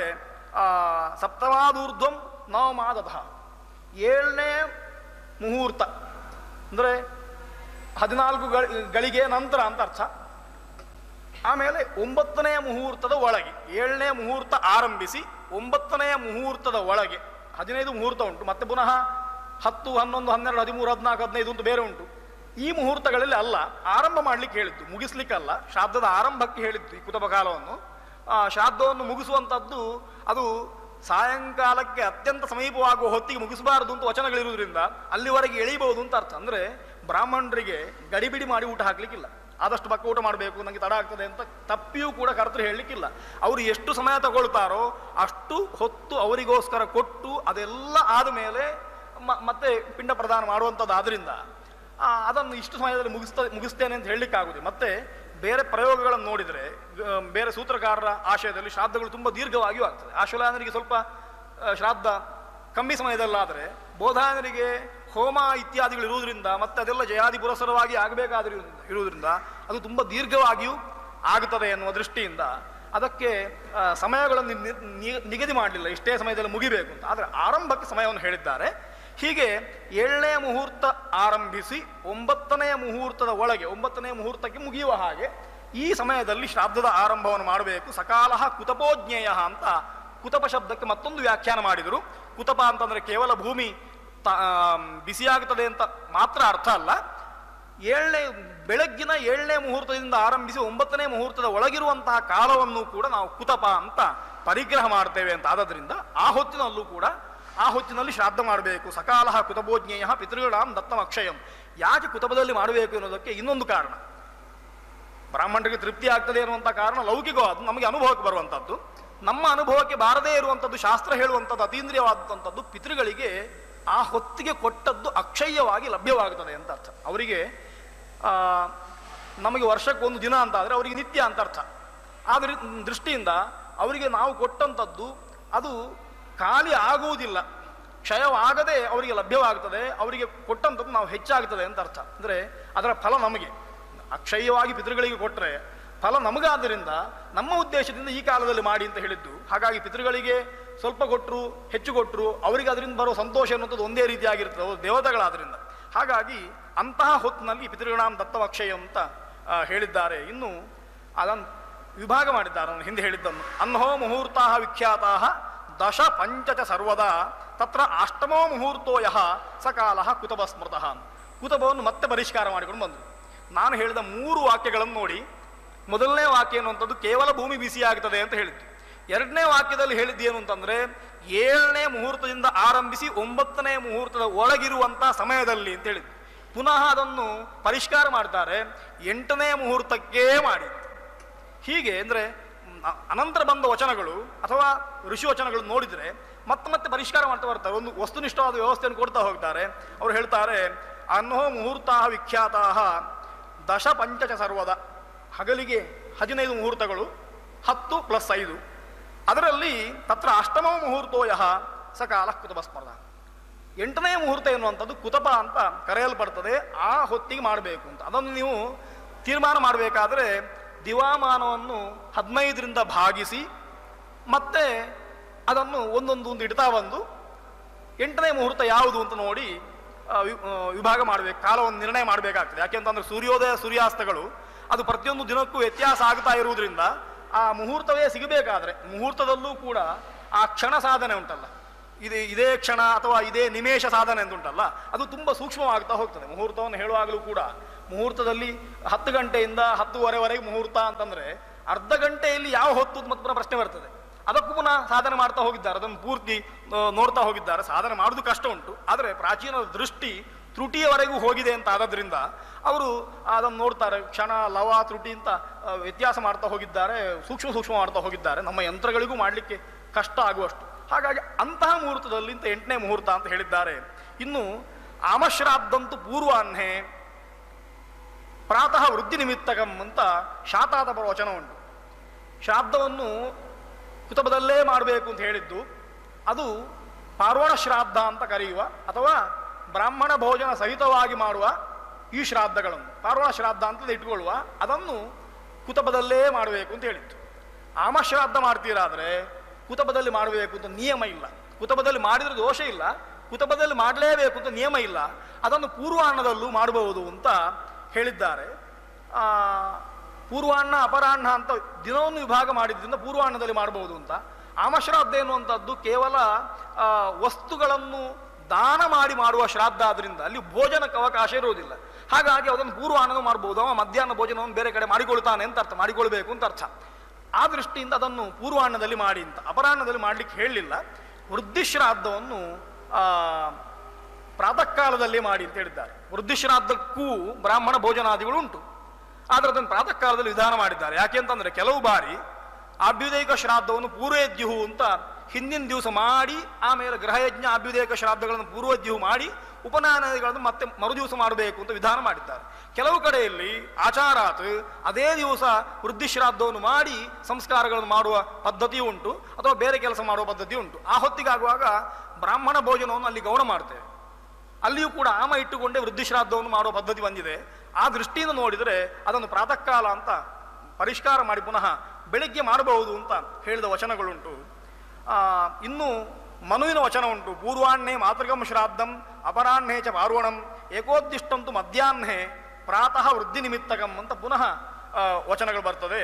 ಮಾತೃಕಾ ಶ್ರಾದ್ದ ಅದನ್ನು ಪೂರ್ವಾಹ್ನದಲ್ಲಿ ಮಾಡಬೇಕು ಅಂತ, ಅಪರಾಹ್ನದಲ್ಲಿ ಪಾರ್ವಣ ಶ್ರಾದ್ದ ಮಾಡಬೇಕು ಅಂತ, ಏಕೋದ್ದಿಷ್ಟವನ್ನು ಮಧ್ಯಾಹ್ನದಲ್ಲಿ ಮಾಡಬೇಕು ಅಂತ. ಅಪರಾಹ್ನ ಅಂತಂದ್ರೆ ಕುತಪಕಾಲ ಆರಂಭ ಆಗುವ ಹೊತ್ತು ದಾಟಿದ ಮೇಲೆ ಸಾಮಾನ್ಯ 4 ಗಂಟೆವರೆಗೂ ಇಟ್ಕೊಳ್ಬಹುದು, ಅವರ ಮುಂದಿನ ವಚನಗಳನ್ನು ಹೇಳ್ತದೆ. ಆದರೆ ಏಕೋದ್ದಿಷ್ಟವನ್ನು ಮಧ್ಯಾಹ್ನದಲ್ಲೇ ಮಾಡಬೇಕು ಅಂತ, ಸೂರ್ಯ ನಡುನೆತ್ತಿಗೆ ಬರುವ ಹೊತ್ತಿಗೆ ಮಾಡಬೇಕು ಅಂತ. ಪ್ರಾತಃ ವೃದ್ಧಿ ನಿಮಿತ್ತಕಂ, ಪ್ರಾತಃ ಕಾಲದಲ್ಲಿ ವೃದ್ಧಿ ನಿಮಿತ್ತಕವಾದ ಶ್ರಾದ್ದವನ್ನು ಮಾಡಬೇಕು ಅಂತ ಹೀಗೆ ಮನುವಿನ ವಚನ ಉಂಟು. ಇನ್ನು ಪಾರ್ವಣ ಶ್ರಾದ್ದ ಅಂದ್ರೆ ಏನು ಅಂತ, ದರ್ಶಶ್ರಾದ್ದಂತು ಯತ್ ಪ್ರೋಕ್ತಂ ಪಾರ್ವಣಂ ತತ್ ಪ್ರಕೀರ್ತಿತಂ. ಪಾರ್ವಣ ಶ್ರಾದ್ದ ಅಂತಂದ್ರೆ ದರ್ಶಶ್ರಾದ್ದ ಅಂತ ನೀವು ಅಮಾವಾಸ್ಯೆಯಲ್ಲಿ ಏನು ಮಾಡ್ತೀರಿ ಅದನ್ನೇ ಪಾರ್ವಣ ಅಂತ ಕರೆಯುವಂಥದ್ದು. ಅಂದ್ರೆ ದರ್ಶ ಎನ್ನುವಂಥದ್ದು ಅಮಾವಾಸ್ಯೆ ಎನ್ನುವಂಥದ್ದಕ್ಕೆ ಪರ್ವ ಅಂತ ಹೆಸರಿರುವುದರಿಂದ ಅದನ್ನೇ ಪಾರ್ವಣ ಅಂತ ಕರೆಯುವಂಥದ್ದು. ಆ ವಿಧಾನದಲ್ಲಿ ಈ ಶ್ರಾದ್ದಗಳು ಮಾಡಬೇಕು ಅಂತ ಹೇಳಿದ್ದಾನೆ. ಅಪರಾಹ್ನೇ ಪಿತೃಗಣಾಂತು ತಚ್ಚ ದಾನಂ ಪ್ರಶಸ್ಯತೆ ಅಂತ, ಪಿತೃಗಳಿಗೆ ಅಪರಾಹ್ನದ ಕಾಲದಲ್ಲಿ ಕುತಪದ ಕಾಲದಲ್ಲೇ ಮಾಡಬೇಕು. ಆ ಹೊತ್ತಿಗೆ ಭೋಜನಾದಿಗಳು ಶ್ರಾದ್ದದ ಅಂಗವಾಗಿ ಕೊಡುವ ಇತರ ದಾನಾದಿಗಳು ಕೂಡ ಆ ಹೊತ್ತಿಗೆ ಕೊಡಬೇಕು ಅಂತ ಹೇಳಿದ್ದಾರೆ. ಮತ್ತೆ ಇನ್ನೂ ಕೂಡ ಅಪರಾಹ್ನ ಕಾಲವನ್ನು ಸ್ವಲ್ಪ ದೀರ್ಘ ಮಾಡಿದ್ದಾರೆ. ಶ್ರಾದ್ದ ದೀರ್ಘ ಆದ್ರಿಂದ ಅಪರಾಹ್ನದಲ್ಲಿ ನಮಗೆ ಜಾಸ್ತಿ ಹೊತ್ತು ಬೇಕು ಅಂತ ಇದ್ರೆ ಎಷ್ಟು ಹೊತ್ತು ಮಾಡಬಹುದು ಅಂತ ಕೇಳಿದ್ರೆ, ಪಿಂಡಾನ್ವಾಹಾರ್ಯಕಂ ಶ್ರಾದ್ದಂ ಕ್ಷೀಣೇ ರಾಜನಿ ಶಸ್ಯತೆ. ರಾಜ ಅಂತಂದ್ರೆ ಇಲ್ಲಿ ಸೂರ್ಯ, ಹಾಗಾಗಿ ಕ್ಷೀಣೇ ರಾಜನಿ ಅಂತ ಸೂರ್ಯ ಪ್ರಖರವಾದ ಕಿರಣಗಳನ್ನು ಕಮ್ಮಿ ಮಾಡ್ತಾ ಬರ್ತಾ ಇರುವ ಹೊತ್ತಿಗೆ ಮಾಡಬಹುದು ಅಂತ. ಕ್ಷೀಣೇ ರಾಜನಿ ಶಸ್ಯತೆ. ವಾಸರಸ್ಯ ತೃತೀಯಂಶೆ ನಾತಿ ಸಂಧ್ಯಾ ಸಮೀಪತಃ. ನಾನು ಹಿಂದೆ ಹೇಳಿದ ಮಾತು, ವಾಸರಸ್ಯ ತೃತೀಯಂಶೆ ಅಂತ ಹಗಲನ್ನು 3 ಪಾಲು ಮಾಡಬೇಕು. 3 ಪಾಲು ಮಾಡಿ 3ನೇ ಪಾಲಿನಲ್ಲಿ ಆರಂಭ ಮಾಡಿ ಶ್ರಾದ್ದವನ್ನು ನಾತಿ ಸಂಧ್ಯಾ ಸಮೀಪತಃ, ಸಂಧ್ಯೆಯ ಸಮೀಪದಲ್ಲಿ ಮಾಡಬಾರದು ಅಂತ. ಇಲ್ಲಿ ಮಧ್ಯಾಹ್ನ ಸಂಧ್ಯೆ ಇಟ್ಟುಕೊಂಡದ್ದಲ್ಲ, ಸಾಯಂ ಸಂಧ್ಯೆಯನ್ನು ಇಟ್ಟುಕೊಂಡದ್ದು ಅಂತ ಗೊತ್ತಾಗ್ತದೆ ಮುಂದಿನ ವಚನಗಳಿಂದ. ಹಾಗಾಗಿ ಸಂಧ್ಯಾಕಾಲವನ್ನು ಮೀರಿ ಶ್ರಾದ್ದ ಎನ್ನುವಂಥದ್ದು ವಿಸ್ತಾರ ಆಗಬಾರದು, ಅಥವಾ ಸಂಧ್ಯಾಕಾಲಕ್ಕಿಂತ ಸ್ವಲ್ಪ ಮೊದಲೇ ಮುಗಿಬೇಕು ಅಂತ. ಅತಿ ಸಂಧ್ಯಾ ಸಮೀಪತ ಅಂತ ಹೇಳಿದ್ರಿಂದ ಸಂಧ್ಯಾ ಮುಹೂರ್ತ ಅಂತ ಏನುಂಟು ಸಂಧ್ಯಾಕಾಲಕ್ಕೆ, ಸೂರ್ಯಾಸ್ತ ಆಗುವ ಮುಹೂರ್ತ, ಅದಕ್ಕಿಂತ ಒಂದು 2 ಗಳಿಗೆ ಮೊದಲಾದರೂ ಮುಗಿಯುವ ಹಾಗೆ ಮಾಡಬೇಕು ಅಂತ ಅರ್ಥ ಆಗ್ತದೆ. ಹಿಂದಿನ ಕಾಲದಲ್ಲಿ ಹಳ್ಳಿಗಳಲ್ಲಿ ಸಂಜೆ 4 ಗಂಟೆಗೆ 5 ಗಂಟೆಗೆ ಊಟ ಆಗುವ ಶ್ರಾದ್ದಗಳು ಇವತ್ತು ಕೆಲವು ಕಡೆಯಲ್ಲಿ ನಡೀತದೆ. ಬ್ರಾಹ್ಮಣ ಭೋಜನ ಆಗುವಂಥದ್ದೇ ಅವರು ಹೇಳುವಂಥದ್ದೇ 3:30 ಹೊತ್ತಿಗೆ 3:45 ಬ್ರಾಹ್ಮಣರು ಹೇಳ್ತಾರೆ. ಆಮೇಲೆ ಮತ್ತೆ ಮನೆಯವರು ಅನ್ನಶೇಷ ಕಿಂಕ್ರಿಯತಾಂ ಇಷ್ಟೈ ಸಹ ಭುಜ್ಯತಾಂ ಅಂತ ಅವರು ಹೇಳಿದ್ರಿಂದ ಅದನ್ನು ಮತ್ತೆ ಅನ್ನಶೇಷವನ್ನು ಊಟ ಮಾಡುವಾಗ ಸಂಜೆ ಸಾಮಾನ್ಯ 4:15 5 ಗಂಟೆ ಆಗುವಂತಹ ವ್ಯವಸ್ಥೆ ಇವತ್ತಿನ ಕೆಲವು ಕಡೆಗಳಲ್ಲಿ ಕಾಣ್ತದೆ, ಇವತ್ತಿಗೂ ಕಾಣಸಿಗ್ತದೆ. ಹಾಗಾಗಿ ಅದನ್ನು ಇಟ್ಟುಕೊಂಡಿದ್ದಾರೆ ಅಂತ ನಮ್ಗೆ ಗೊತ್ತಾಗ್ತದೆ.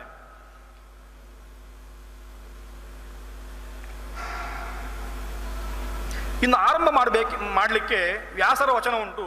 ಮಧ್ಯಾಹ್ನೇ ಸರ್ವದಾ ಯಸ್ಮಾತ್ ಮಂದೀ ಭವತಿ ಭಾಸ್ಕರ ತಸ್ಮಾದ್ ಅನಂತಃ ಫಲದಃ ತದಾರಂಭೋ ವಿಶಿಷ್ಯತೆ ಅಂತ. ಭಾಸ್ಕರ ಮಂದನಾಗುವುದರಿಂದ ಅಂತ ಅಂದ್ರೆ ಭೂಮಿ ಬಿಸಿಯಾಗಬೇಕು, ಸೂರ್ಯನ ಪ್ರಖರವಾದ ತೇಜಸ್ಸಿರಬಾರದು ಅಂತ ಅರ್ಥ. ಅದಕ್ಕೋಸ್ಕರ ಭೂಮಿ ಬಿಸಿಯಾಗುವವರೇ ಕಾಯ್ತಾರೆ. ಸೂರ್ಯ ಸ್ವಲ್ಪ ಮಂದನಾದ ಕೂಡಲೇ ಶ್ರಾದ್ದಕ್ಕೆ ತೊಡಗಬೇಕು ಅಂತ ಹೇಳಿದ್ದಾರೆ. ಪ್ರಾರಭ್ಯ ಕುತಪೇ ಶ್ರಾದ್ದಂ ಕುರ್ಯಾತ್ ಆರೋಹಿಣಾದ್ ಬುಧ ವಿಧಿಜ್ಞೆ ವಿಧಿಮಾಸ್ಥಾಯ ರೋಹಿಣಂತು ನಲಂಘಯೇತ್ ಅಂತ. ರೌಹಿಣ ಮುಹೂರ್ತ ಅಥವಾ ರೋಹಿಣ ಮುಹೂರ್ತ ಅಂತ ಕೊನೆಯ ಮುಹೂರ್ತವನ್ನು ಹೇಳಿದ್ದಾರೆ.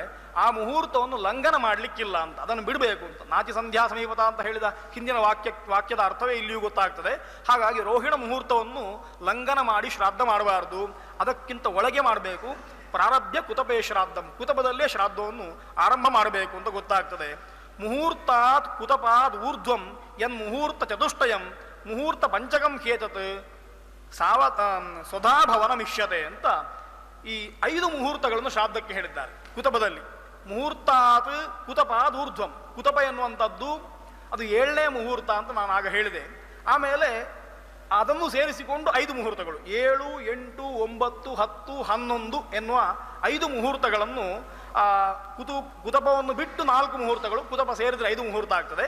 ಈ 5 ಮುಹೂರ್ತ ಪಂಚಕಂ ಖೇತದ ಅಂತ ಹೇಳಿ ಇದು ಶ್ರಾದ್ದಕ್ಕೆ ಪ್ರಶಸ್ತವಾದ ಕಾಲ ಅಂತ ಹೇಳಿದ್ದಾರೆ.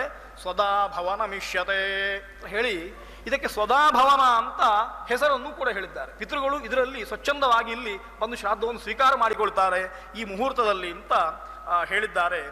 ಇನ್ನು ರಾತ್ರಿ ಶ್ರಾದ್ದಕ್ಕೆ ನಿಷೇಧ ಉಂಟು. ಶ್ರಾದ್ದಕ್ಕೆ ಸಾಮಾನ್ಯ ಕಾಲದಲ್ಲಿ ಮಧ್ಯಾಹ್ನ ಕಾಲ ಅಂತ ಸ್ಪಷ್ಟವಾಯಿತು, ಅದಕ್ಕೆ ನಿಷೇಧ ವಾಕ್ಯಗಳು ಇಲ್ಲ ಅಥವಾ ಅಪವಾದ ವಾಕ್ಯಗಳು ಇಲ್ಲ. ಒಂದೊಂದು 2 ಕಡೆ ಮಾತ್ರ ವೃದ್ಧಿ ಶ್ರಾದ್ದ ಅದನ್ನು ಬೆಳಗ್ಗೆ ಮಾಡಬೇಕು ಅಂತ ಹೇಳಿದ್ ಬಿಟ್ಟರೆ ಬೇರೆ ಎಲ್ಲ ಸರ್ವಸಮ್ಮತವಾದ ವಿಷಯ ಅಂತ ಆಗ್ತದೆ, ಚರ್ಚೆ ಮಾಡುವ ವಿಷಯ ಇಲ್ಲ ಅದರಲ್ಲಿ.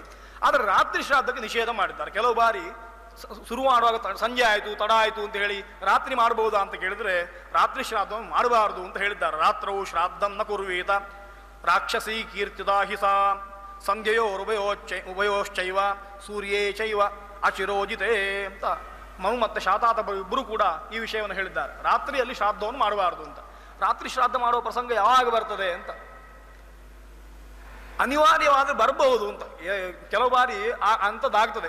ಪ್ರಯಾಣದಲ್ಲಿ ಏನಾದರೂ ವ್ಯತ್ಯಯ ಆಗಿ ಪಿತೃಶ್ರಾದ್ದದ ದಿವಸ ಬೆಳಿಗ್ಗೆ 9 ಗಂಟೆಗೆ ಮನೆಗೆ ಬರಬೇಕು ಅಂತ ಎಣಿಸಿ ಅದು ವಾಹನ ಕೆಟ್ಟು ಹೋಗಿಯೋ ಏನೋ ಸಂಜೆವರೆಗೆ ಏನು ಮಾಡ್ಲಿಕ್ಕೆ ಆಗದೆ ಸಂಜೆ 4-5 ಗಂಟೆಗೆ ಮನೆಗೆ ಬಂದು ಶ್ರಾದ್ದವನ್ನು ಬಿಡ್ಲಿಕ್ಕೆ ಆಗುವುದಿಲ್ಲ, ಅವತ್ತೇ ಮಾಡಬೇಕು ಅಂತ ಏನು ದೃಷ್ಟಿ ಇದ್ದರೆ ಆ ಹೊತ್ತಿಗೆ ಸಂಧ್ಯಾ ಅತೀತವಾದರೂ ಶ್ರಾದ್ದವನ್ನು ಮಾಡದೇ ಕುತ್ಕೊಳ್ಳೋದಿಲ್ಲ. ಸಾಮಾನ್ಯವಾಗಿ ಶ್ರಾದ್ದ ಮಾಡಬೇಕು ಅಂತ ಮನಸ್ಸಿದ್ದವ್ರು ಮಾಡಿ ಬಿಡ್ತಾರೆ ಅವತ್ತು. ಆ ರಾತ್ರಿಗೆ ನಿಷೇಧ ಹೇಳಿದ್ದಾರೆ. ಅಂತಹ ನಿಷೇಧಕ್ಕೆ ಮತ್ತೆ ಏನು ಪ್ರಾಯಶ್ಚಿತ್ತ ಮಾಡಿಕೊಳ್ಬೇಕು ಅಂತ ನೋಡಿಕೊಳ್ಬೇಕು. ಶ್ರಾದ್ದದ ವ್ಯವಸ್ಥೆಯನ್ನು ಹೇಳ್ತಾ ಬರುವಾಗಲೂ ಕೂಡ ಮನಸ್ಸು ಬರುವಾಗಲೂ ಶ್ರಾದ್ದ ಮಾಡಬಹುದು ಅಂತ ಒಂದು ವಾಕ್ಯ ಉಂಟು. ಅಂದರೆ ಪಾರ್ವಣಕ್ಕೆ ಹೇಳಿದ್ದಲ್ಲ, ಪ್ರತಿ ಸಾಂವತ್ಸರಿಕ ಶ್ರಾದ್ದ ಕೇಳಿದ್ದಲ್ಲ, ಪಿತೃಪ್ರೀತಿಕರವಾಗಿ ಒಬ್ಬ ಯೋಗ್ಯ ಬ್ರಾಹ್ಮಣ ಲಭ್ಯನಾದ ಅಥವಾ ಯೋಗ್ಯವಾದ ವಸ್ತುಗಳು ಸಿಕ್ಕಿತು, ಒಳ್ಳೆಯ ಹಾಲು ಸಿಕ್ಕಿತು, ಒಳ್ಳೆಯ ಹವಿಸು ಸಿಕ್ಕಿತು, ಘೃತ ಸಿಕ್ಕಿತು ಅಂತಂದರೆ ತತ್ಕ್ಷಣದಲ್ಲಿ ಇದ್ದ ವಸ್ತುಗಳನ್ನು ಉಪಯೋಗ ಮಾಡಿಕೊಂಡು ಹೆಚ್ಚಿನ ಪರೀಕ್ಷೆ ಮಾಡದೆ ಆ ಕ್ಷಣಕ್ಕೆ ಮಹತ್ವ ಕೊಟ್ಟು ಶ್ರಾದ್ದವನ್ನು ಮಾಡಿ ಅಂತ ಹೇಳಿದ್ದುಂಟು. ಅಂತಹ ವಚನಗಳನ್ನು ಹೇಳಿದ್ರಿಂದ ಅವುಗಳನ್ನು ಇಟ್ಟುಕೊಂಡು ಸಮಾಧಾನವನ್ನು ಹೇಳಬಹುದು ಅಂತ ನನಗೆ ಕಾಣ್ತದೆ. ಅದು ಆಪತ್ತು ಅಂತ ಆದದ್ರಿಂದ. ಹಾಗಾಗಿ ಆಪತ್ತು ಅಲ್ಲದೇ ಇದ್ರೆ ರಾತ್ರಿ ಶ್ರಾದ್ದವನ್ನು ನಿಷೇಧ ಮಾಡಿದ್ದಾರೆ. ಅದು ರಾಕ್ಷಸೀ ಶ್ರಾದ್ದ ಅಂತ ಕರೆಯಲ್ಪಡ್ತದೆ.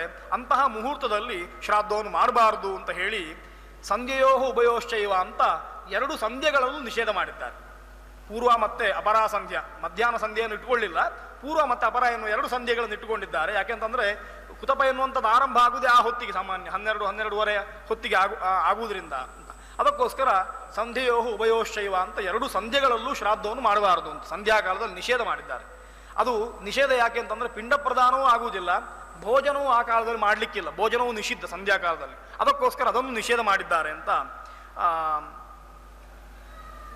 ಉದಯಾತ್ ಪ್ರಾಕ್ತನೀ ಸಂಧ್ಯಾ ಮುಹೂರ್ತದ್ವಯ ಮುಚ್ಚತೆ ಸಾಚ ಸಂಧ್ಯಾ ತ್ರಿಘಟಿಕ ಅಸ್ತಾದುಪರಿ ಭಾಸ್ವತಃ ಅಂತ. ಸಂಧ್ಯಾ ಅಂತಂದ್ರೆ ಉದಯಕ್ಕಿಂತ ಮೊದಲು 2 ಗಳಿಗೆ, ಅಸ್ತಕ್ಕಿಂತ ಅನಂತರ 3 ಗಳಿಗೆ ಅಂತ ಬೋಧಾಯನರು ವಿಧಾನ ಮಾಡಿದ್ದಾರೆ. ಈ ಕಾಲವನ್ನು ಇಟ್ಟುಕೊಳ್ಬೇಕು. ಸಂಧ್ಯಾ ಅಂತಂದ್ರೆ ಸೂರ್ಯೋದಯ ಆದಮೇಲೆ ಅಂತ ಅರ್ಥ ಅಲ್ಲ, ಸೂರ್ಯೋದಯಕ್ಕಿಂತ ಮೊದಲು 2 ಗಳಿಗೆ ಇಟ್ಕೊಳ್ಬೇಕು, ಸೂರ್ಯಾಸ್ತ ಆದಮೇಲೆ 3 ಗಳಿಗೆ ಅಂತ ಇಟ್ಕೊಳ್ಬೇಕು. ಇಷ್ಟು ಕಾಲವನ್ನು ಕೂಡ ಸಂಧ್ಯೆಯ ಕಕ್ಷೆಗೆ ತರಬೇಕು ಅಂತ ಗೊತ್ತಾಗ್ತದೆ. ಇನ್ನು ದಿವಸಸ್ಯ ಅಂತಿಮೇ ಭಾಗೇ ಮಂದೀಭೂತೆ ದಿವಾಕರೆ ಆಸುರಂ ತದ್ಭವೇತ್ ಶ್ರಾದ್ದಂ ಪಿತೃಣಾಂ ನೋಪದಿಷ್ಠತೆ. ದಿವಸದ ಅಂತಿಮ ಭಾಗದಲ್ಲಿ ಸಂಧ್ಯಾಕಾಲದಲ್ಲಿ ಮಾಡಿದರೆ ಅಥವಾ ಮಂದೀಭೂತೆ ದಿವಾಕರೆ ಸೂರ್ಯ ಪೂರ್ಣವಾಗಿ ಮಂದನಾದರೆ ಆ ಹೊತ್ತಿಗೆ ಶ್ರಾದ್ದ ಮಾಡಬಾರದು. ಅದಕ್ಕೆ ಆಸುರ ಅಂತ ಹೆಸರಾಗ್ತದೆ, ಅದರಿಂದ ದುಷ್ಫಲಗಳು ಪ್ರಾಪ್ತವಾಗ್ತದೆ. ಪಿತೃಣಾಂ ನೋಪದಿಷ್ಠತೆ ಅಂತ ಆ ಶ್ರಾದ್ದ ಪಿತೃಗಳಿಗೆ ಸಿಗುವುದಿಲ್ಲ ಅಂತ ಬೋಧಾಯನರ ವಚನ ಉಂಟು.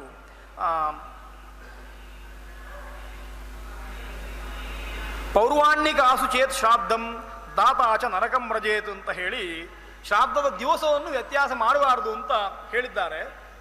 ಬೆಳಿಗ್ಗೆ ಯಾರಾದರೂ ಶ್ರಾದ್ದ ಮಾಡಿದರೆ ಪೂರ್ವಾಹ್ನದಲ್ಲಿ ಬ್ರಾಹ್ಮಣ ಭೋಜನ ಪುರಸ್ಸರವಾಗಿ ಶ್ರಾದ್ದ ಮಾಡಿದರೆ ದಾತಾಚ ನರಕಂ ವ್ರಜೇತ್ ಅಂತ ಹೇಳಿ ಊಟ ಮಾಡಿದವನಿಗೂ ನರಕ ಹೇಗೂ ಶ್ರಾದ್ದ ಮಾಡಿದವನಿಗೂ ನರಕ ಪ್ರಾಪ್ತಿ ಆಗ್ತದೆ ಅಂತ ಹೆದರಿಸಿದ್ದಾರೆ, ಹಾರೀತರು ಹೆದರಿಸಿದ್ದಾರೆ. ಹೀಗೆ ಅನೇಕ ವಚನಗಳು ಹೆದರಿಸಿದ್ದಾರೆ ಅಂತ ಹೇಳುವಂಥದ್ದು ಧರ್ಮಶಾಸ್ತ್ರಕಾರರ ಕಳಕಳಿಯನ್ನು ಸೂಚಿಸ್ತದೆ. ನಮಗೆ ಒಂದಷ್ಟು ನರಕಂ ವ್ರಜೇತ್ ಅಥವಾ ಪಾಪಿಯಾನ್ ಭವತಿ ಅಂತ ಹೇಳಿದ್ರಿಂದ ಅವರಿಗೇನು ಲಾಭ ಆಗ್ತದೆ ಅಂತ ಬೈತಾರೆ ಅಂತ ಅರ್ಥ ಅಲ್ಲ. ಈ ವಿಷಯವನ್ನು ಮನಸ್ಸಿನಲ್ಲಿ ಇಟ್ಟುಕೊಂಡು ಶ್ರದ್ಧೆಯಿಂದ ಮಾಡಿ ಅಂತ ಕಳಕಳಿಯನ್ನು ಸೂಚಿಸ್ತದೆ. ಹಾಗಾಗಿ ಯಾರಾದರೂ ಪರುಷವಾಗಿ ಮಾತಾಡ್ತಾರೆ ಅಂತಂದ್ರೆ ಅದರ ಹಿಂದೆ ಏನೋ ಒಂದು ಕಳಕಳಿ ಇರ್ತದೆ ಅಂತ ಅರ್ಥ. ಆ ದೃಷ್ಟಿಯಿಂದ ಅವರು ಹೇಳುವ ವಚನಗಳು, ಧರ್ಮಶಾಸ್ತ್ರದಲ್ಲಿ ಬರುವ ಎಲ್ಲ ವಚನಗಳು ಕೂಡ ಕೆಲವು ಬಾರಿ ತುಂಬ ಪರುಷವಾಗಿ ಕಾಣ್ತದೆ, ತುಂಬ ನಿಷ್ಠುರವಾಗಿ ಮಾತಾಡಿದಾಗ ಕಾಣ್ತದೆ. ಅದು ಮಾತಾಡಿದ್ದು ನಿಷ್ಠುರವಾಗಿ ಯಾರ ಮೇಲೂ ಸಿಟ್ಟಿನಿಂದ ಅಲ್ಲ. ಯಾಕೆ ಅಂತಂದ್ರೆ ಗುರುವಾದವ ಶಿಷ್ಯನಿಗೆ ಉಪದೇಶ ಮಾಡುವಾಗ ನಿತ್ಯ ಬೈತಾ ಇದ್ರೆ ಯಾವ ಪ್ರಯೋಜನವೂ ಆಗುವುದಿಲ್ಲ. ಆ ಬೈತಾನೆ ಅಂತಾದ್ರೆ ಯಾವತ್ತಾದರೂ ಬೈಗುಳದ ಹಿಂದೆ ಏನೋ ಒಂದು ಲೋಪದೋಷ ಶಿಷ್ಯನಲ್ಲಿ ಉಂಟು, ಅದನ್ನು ಇಟ್ಟುಕೊಂಡು ಬೈತಾ ಇದ್ದಾನೆ ಅಂತ ಅರ್ಥ ಅಂತ ಗೊತ್ತಾಗ್ತದೆ. ಆ ದೃಷ್ಟಿಯಿಂದ ಶ್ರಾದ್ದದ ಕಾಲಗಳನ್ನು ನೋಡಬೇಕು. ಆಮೇಲೆ ಮತ್ತೆ ಕಾಮ್ಯ ಶ್ರಾದ್ದಗಳಿಗೆ ಒಂದಿಷ್ಟು ಕಾಲಗಳನ್ನು ಹೇಳಿದ್ದಾರೆ. ಸಮಯ ಮುಗೀತಾ ಬಂತದನ್ನು ಹೆಚ್ಚು ವಿಸ್ತಾರ ಮಾಡುವುದಿಲ್ಲ, ಸಾಮಾನ್ಯವಾಗಿ ಹೇಳಿಬಿಡ್ತೇನೆ. ಯಾಜ್ಞವಲ್ಕ್ಯರ ವಚನ ಉಂಟು, ಅಮಾವಾಸ್ಯ ಅಷ್ಟಕ ವೃದ್ಧಿ ಕೃಷ್ಣಪಕ್ಷ ಅಯನದ್ವಯಂ ದ್ರವ್ಯಂ ಬ್ರಾಹ್ಮಣ ಸಂಪತ್ತಿ ವಿಶುವತ್ ಸೂರ್ಯ ಸಂಕ್ರಮ ವ್ಯತೀಪಾತ ಗಜಚ್ಛಾಯ ಗ್ರಹಣಂ ಚಂದ್ರಸೂರ್ಯಯೋ ಶ್ರಾದ್ದೈವ ಶ್ರಾದ್ದ ಕಾಲಾ ಪ್ರಕೀರ್ತಿತಾ ಅಂತ ಹೇಳಿ ಶ್ರಾದ್ದಕ್ಕೆ ಕಾಲಗಳನ್ನು ಹೇಳಿದ್ದಾರೆ. ಇಲ್ಲಿ ಶ್ರಾದ್ದ ಕಾಲ ಅಂತಂದ್ರೆ ಕಾಮ್ಯ ಶ್ರಾದ್ದಗಳನ್ನು ಮಾಡಲಿಕ್ಕಿರುವಂತಹ ಕಾಲಗಳು ಅಂತ ಅರ್ಥ, ನಿತ್ಯ ಶ್ರಾದ್ದಕ್ಕಲ್ಲ. ಸಾಂವತ್ಸರಿಕ ಶ್ರಾದ್ದ ಎನ್ನುವಂಥದ್ದು ಆ ತಿಥಿಯೇ ಬರ್ತದೆ. ಹಾಗಾಗಿ ಅಮಾವಾಸ್ಯೆಯೇ ಸಿಗಬೇಕು ಅಂತ ಹಠ ಮಾಡ್ಲಿಕ್ಕೆ ಆಗುದಿಲ್ಲ. ಅಮಾವಾಸ್ಯೆಗೆ ಯಾರಾದರೂ ತೀರಿ ಹೋದ್ರೆ ಅವರಿಗೆ ಭಾಗ್ಯ ಅಮಾವಾಸ್ಯೆಗೆ ಸಿಗ್ತದೆ, ಉಳಿದವರಿಗೆ ಸಿಗೋದಿಲ್ಲ. ಕಾಮ್ಯ ಶ್ರಾದ್ದಗಳಿಗಾಗುವಾಗ ಇದನ್ನು ನೋಡಿಕೊಂಡು ಮಾಡಿ ಅಂತ ಹೇಳಿ ಸಂಕ್ರಾಂತಿಯಲ್ಲಿ 2 ವಿಶ್ವ ಸಂಕ್ರಾಂತಿಗಳಲ್ಲಿ ಮಾಡ್ಲಿಕ್ಕಾಗ್ತದೆ.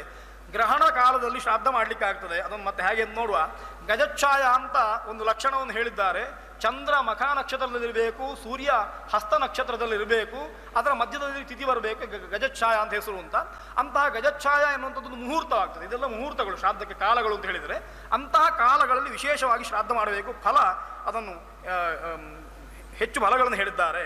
ಇನ್ನು ವ್ಯತೀಪಾತ ಎನ್ನುವ ಯೋಗ, ಸೂರ್ಯ ಸಂಕ್ರಾಂತಿ, ವಿಷುವತ್ ಸಂಕ್ರಾಂತಿಗಳು, ಯುಗಾದಿಯ ಹೊತ್ತಿಗೆ ಎನ್ನುವಂಥದ್ದು, ಮತ್ತು 6 ತಿಂಗಳ ಸಂಕ್ರಾಂತಿಗಳು. ದ್ರವ್ಯ ಬ್ರಾಹ್ಮಣ ಸಂಪತ್ತಿ, ದ್ರವ್ಯ ಸಿಕ್ಕಿದ್ರೆ ಶ್ರಾದ್ದ ಮಾಡಿ ಅಂತ ಕಾಲಕ್ಕೆ, ಶ್ರಾದ್ದ ಕಾಲಕ್ಕೆ ಹೇಳುವಾಗ ದ್ರವ್ಯ ಬ್ರಾಹ್ಮಣ ಸಂಪತ್ತಿ ಅಂತ ಒಂದು ವಚನ. ದ್ರವ್ಯ ಲಭ್ಯವಾಯಿತು ಅದನ್ನೇ ಕಾಲ ಅಂತಿಟ್ಟುಕೊಳ್ಳಿ, ಕಾಮ್ಯ ಶ್ರಾದ್ದವನ್ನು ಮಾಡಿ. ಬ್ರಾಹ್ಮಣ ಸಂಪತ್ತಿ ಅದನ್ನೇ ಕಾಲ ಅಂತಿಟ್ಟುಕೊಳ್ಳಿ, ಬ್ರಾಹ್ಮಣ ಶ್ರಾದ್ದವನ್ನು ಮಾಡಿ.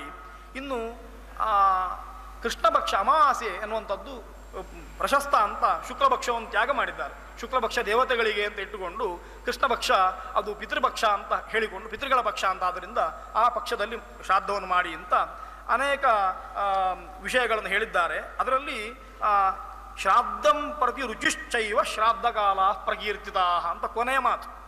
ಶ್ರಾದ್ದ ಮಾಡಲಿಕ್ಕೆ ಮನಸ್ಸು ಬಂದರೂ ಅದು ಶ್ರಾದ್ದ ಕಾಲ ಅಂತ ಇಟ್ಟುಕೊಳ್ಳಿ ಅಂತ. ಅಂದರೆ ಶ್ರಾದ್ದಂಪತಿ ರುಚಿ ಅನ್ನುವಂಥದ್ದು ತುಂಬ ಮುಖ್ಯವಾದದ್ದು. ಎಷ್ಟೋ ಕಡೆಯಲ್ಲಿ ಏನಾಗ್ತದೆ ಅಂತಂದರೆ ತುಂಬ ಕಾರ್ಯಕ್ರಮಗಳಿರ್ತದೆ, ಏನು ಮಾಡೋದು ಅಪ್ಪನ ಶ್ರಾದ್ದ ಬಂತು ಅವತ್ತು, ಏನು ಮಾಡಲಿಕ್ಕೆ ಆಗೋದಿಲ್ಲ, ಏನಾದರೂ ಮಾಡಿ ಸುಧಾರಿಸುವ ಅಂತ ಒಂದು ಮಾತುಂಟು, ಲೌಕಿಕರು ಎಲ್ಲರೂ ಹೇಳುವಂಥದ್ದು. ಅಂದರೆ ಏನಾಗ್ತದೆ ಅಂತಂದರೆ ಆ ಹೊತ್ತಿಗೆ ನೀವು ಹೇಳಿದ ಕಾರ್ಯಕ್ರಮಕ್ಕೆ ಬರಲಿಕ್ಕೆ ಆಗೋದಿಲ್ಲ. ಯಾಕೆ ಅಂತಂದರೆ ಅಪಯನ ಶ್ರಾದ್ದ ಇರುವುದರಿಂದ ಬರಲಿಕ್ಕೆ ಆಗುವುದಿಲ್ಲ ಅಂತ ಹೇಳುದು ಕಾರಣ ಮಾತ್ರ ಅಲ್ಲ, ಶ್ರಾದ್ದ ಇರುವುದರಿಂದ ಆಗುವುದಿಲ್ಲಲ್ಲೋ ಅಂತ ಒಂದು ದುಃಖವೂ ಉಂಟು. ಹಾಗಾಗಿ ಶ್ರಾದ್ದ ಎನ್ನುವಂಥದ್ದು ಕಾರ್ಯಕ್ರಮಕ್ಕಿಂತ ಸಣ್ಣದು ಅಂತ ಭಾವನೆ ಮಾಡಿಕೊಂಡಾಗಿದೆ ಮನಸ್ಸಿನಲ್ಲಿ. ಪಿತೃಗಳಿಗೆ ಅದು ಇಷ್ಟಕ್ಕೆ ಕಾರಣ ಆಗುವುದಿಲ್ಲ, ಅವ್ರ ಅನಿಷ್ಟಕ್ಕೆ ಕಾರಣ ಆಗ್ತದೆ. ಶ್ರಾದ್ದ ಎನ್ನುವಂಥದ್ದು ತುಂಬ ದೊಡ್ಡ ಕ್ರಿಯೆ ಅಂತ ಪ್ರತಿಯೊಬ್ಬನು ಭಾವಿಸಬೇಕು ಅಂತ ಅರ್ಥ, ಮತ್ತೊಂದರೊಟ್ಟಿಗೆ ತುಲನೆ ಮಾಡಬಾರ್ದು ಅಂತ ಇರುವಂಥದ್ದು. ಹಾಗಾಗಿ ಶ್ರಾದ್ದ ಮತ್ತೆ ಮತ್ತೊಂದು ಯಾವುದಾದ್ರೂ ಯುಗವತ್ ಪ್ರಾಪ್ತವಾದರೆ ಶ್ರಾದ್ದವನ್ನೇ ಮಾಡಬೇಕು ಅಂತ, ಬೇರೆ ಮಾಡಲಿಕ್ಕಿಲ್ಲ, ಬೇರೆ ಕೆಲಸ ಮಾಡಲಿಕ್ಕಿಲ್ಲ. ಈಗ ಸಾಮಾನ್ಯ ಒಂದು ನಿಯಮ ಉಂಟು ಕೆಲವು ಕಡೆಯಲ್ಲಿ, ಪುರೋಹಿತರಿಗೆ ಪುರುಷ ಚಿತ್ರವತ್ ಶ್ರಾದ್ದ ಮಾಡುವ ಅಂತ, ಅಂತಹ ವ್ಯವಸ್ಥೆಗಳು ಕೆಲವು ಕಡೆಯಲ್ಲಿ ಉಂಟು ಲೋಕದಲ್ಲಿ. ಆ ವ್ಯವಸ್ಥೆಯನ್ನು ಶಾಸ್ತ್ರ ನಿಷೇಧ ಮಾಡ್ತದೆ, ಹಾಗೆ ಮಾಡಲಿಕ್ಕಿಲ್ಲ ಅಂತ. ಅವತ್ತು ನಂಗೆ ಬುರಿಸೋದಿಲ್ಲ ಅಂತ ಪುರೋಹಿತರು ಹೇಳ್ತಾರೆ, ಮರು ದಿವಸ ಮಾಡುವ ಅಂತ ಹೇಳ್ತಾರೆ. ಕೆಲವು ಬಾರಿ ತಿಥಿಗಳ ವ್ಯತ್ಯಾಸ ಇದ್ದರೆ ಸ್ವಲ್ಪ ಚಿತ್ತಿದ್ರು ಸಾಕು ಅಂತ ಹೇಳೋ ಪ್ರಸಂಗ ಬರ್ತದೆ. ಅಂಥದ್ದಕ್ಕೆ ಧರ್ಮಶಾಸ್ತ್ರ ದಾಕ್ಷಿಣ್ಯ ವಹಿಸುವುದಿಲ್ಲ, ಅದು ಅದೇ ದಿವಸ ಮಾಡಬೇಕು ಅಂತ ಹೇಳ್ತದೆ. ಶ್ರಾದ್ದದ ದಿವಸ ವ್ಯಾಪ್ತಿ ಎಷ್ಟುಂಟು ಅಂತ ಕೇಳಿದರೆ ಶ್ರಾದ್ದದ ದಿವಸ ಮಾತ್ರ ವ್ಯಾಪ್ತಿ ಅಲ್ಲ, ಶ್ರಾದ್ದದ ಕಾಲ ಎನ್ನುವಂಥದ್ದು ಶ್ರಾದ್ದದ ಹಿಂದಿನ ದಿವಸ ದರ್ಭಾಹರಣ ಮಾಡುವುದರಿಂದ ಆರಂಭಿಸಿ ಆ ಹೊತ್ತಿಗೆ ಪಿತೃಗಳು ಬರ್ತಾರೆ ಅವನೊಟ್ಟಿಗೆ ಅಂತ ಅರ್ಥ. ಪರೇಹನಿ ಪಿತೃತರ್ಪಣ ಎನ್ನುವಂಥದ್ದು ಉಂಟಲ್ವ ಶ್ರಾದ್ದದಲ್ಲಿ, ಮರುದಿವಸ ಪಿತೃತರ್ಪಣ ಕೊಡುವಂಥದ್ದು, ಅಲ್ಲಿಯವರೆಗೆ ಶ್ರಾದ್ದದ ವ್ಯಾಪ್ತಿ ಉಂಟು ಅಂತ ಅರ್ಥ. ಹಾಗಾಗಿ ದೀಕ್ಷಿತನಾದವ ಹಿಂದಿನ ದಿವಸ ಊಟ ಮಾಡಲಿಕ್ಕಿಲ್ಲ, ಮರುದಿವಸ ಪರೇಹಣಿ ಪಿತೃತರ್ಪಣ ಆದಮೇಲೆ ಆಹಾರ ಸ್ವೀಕಾರ ಮಾಡಬೇಕು ಅಂತ ನಿಯಮ ಉಂಟು. ಆದರೆ ನಮ್ಮಲ್ಲಿ ಏನಾಗಿದೆ ಅಂತಂದರೆ ಪುರೋಹಿತರು ಸಂಕಲ್ಪ ಮಾಡ್ತಾರೆ, ಪರೇಹನಿ ಪಿತೃತರ್ಪಣಾಖ್ಯಂ ಅದ್ಯ ಕರಿಷ್ಯೇ ಅಂತ. ಯಜಮಾನ ಗೊತ್ತಿಲ್ಲದವ ಹೇಳ್ತಾನೆ ಕುರುಶ್ವಹ ಅಂತ, ಹಾಸ್ಯಕ್ಕೋಸ್ಕರ ಹೇಳಿದ್ದು, ಅದು ಆಗುವಂಥದ್ದು. ಪುರೋಹಿತರು ಸಂಕಲ್ಪ ಮಾಡುದು, ಪರೇಹನಿ ಪಿತೃತರ್ಪಣಾಖ್ಯ ಮಧ್ಯ ಕರಿಷ್ಯೆ ಅಂತ, ನಾಳೆ ಮಾಡುವ ತರ್ಪಣವನ್ನು ಇವತ್ತು ಮಾಡ್ತೇನೆ ಅಂತ. ಯಜಮಾನ ಕುರುಶ್ವಹ ಅಂತ, ಅವನಿಗೆ ಕುರುಶ್ವ ಅಂತ ಪುರೋಹಿತರು ಹೇಳಬೇಕಾದ್ದು ಸಂಕಲ್ಪ. ಯಜಮಾನ ಹೇಳಬೇಕಾದ್ದು ಪರೇಹನಿ ಪಿತೃತರ್ಪಣ ಕರಿಷ್ಯೆ ಅಂತ, ಕುರುಶ್ವ ಅಂತ ಅವ್ರು ಹೇಳಬೇಕಾದ್ದು. ಯಜಮಾನ ಕೇಳಿ ಕೇಳಿ ಅಭ್ಯಾಸದಿಂದ ಕುರುಶ್ವಹ ಅಂತ ಹೇಳಿಬಿಡ್ತಾನೆ. ಪುರೋಹಿತರು ಇವತ್ತು ಮಾಡ್ತೇನೆ ಅಂತ ಸಂಕಲ್ಪ ಮಾಡಿದ್ರೆ ಯಜಮಾನ ನಾಳೆ ಮಾಡ್ತೇನೆ ಅಂತ. ಹೀಗಾಗಿದೆ. ಇಂತಹ ಸಣ್ಣ ಸಣ್ಣ ದೋಷಗಳನ್ನು ಪರಿಹಾರ ಮಾಡಿಕೊಳ್ಬೇಕು. ಶ್ರಾದ್ದದ ವ್ಯಾಪ್ತಿ ಅನ್ನುವಂಥದ್ದು 3 ದಿವಸ ಉಂಟು ಅಂತ ಗೊತ್ತಾದರೆ ಶ್ರಾದ್ದ ಕಾಲಕ್ಕೆ ಎಷ್ಟು ಮಹತ್ವ ಕೊಟ್ಟಿದ್ದಾರೆ, ಶ್ರಾದ್ದ ಎನ್ನುವ ಕರ್ಮಕ್ಕೆ ಎಷ್ಟು ಮಹತ್ವ ಕೊಟ್ಟಿದ್ದಾರೆ ಅಂತ ಗೊತ್ತಾಗ್ತದೆ. ಹಾಗಾಗಿ ಶ್ರಾದ್ದದ ದಿವಸ ಮಾತ್ರ ಕಾರ್ಯಕ್ರಮ ಬರುವುದಿಲ್ಲ ಅಂತಲ್ಲ. ಶ್ರಾದ್ದದ ಹಿಂದಿನ ದಿವಸವೂ ದೀಕ್ಷಿತನಾಗಿರ್ತೇನೆ, ಅದಕ್ಕೆ ಬೇಕಾಗಿರುವ ಜಪಗಳನ್ನು ಮಾಡಿಕೊಂಡಿರ್ತೇನೆ.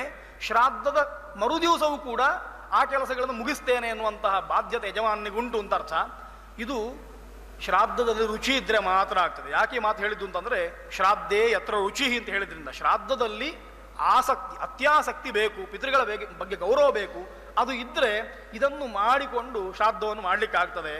ಧರ್ಮಶಾಸ್ತ್ರಗಳನ್ನು ನೋಡಿದರೆ ದಾನ, ಧರ್ಮ, ದೇವತಾ ಪ್ರತಿಷ್ಠೆ, ದೊಡ್ಡ ದೊಡ್ಡ ಯಜ್ಞಗಳು ಇವುಗಳನ್ನೆಲ್ಲ ಹೇಳುವಾಗ ಶ್ರಾದ್ದವನ್ನು ಪ್ರಶಂಸೆ ಮಾಡ್ತಾ ಶ್ರಾದ್ದಕ್ಕಿಂತ ಪರತರವಾದ್ದು ಇವುಗಳಲ್ಲಿ ಯಾವುದೂ ಇಲ್ಲ ಅಂತ ಹೇಳಿಬಿಡ್ತಾರೆ.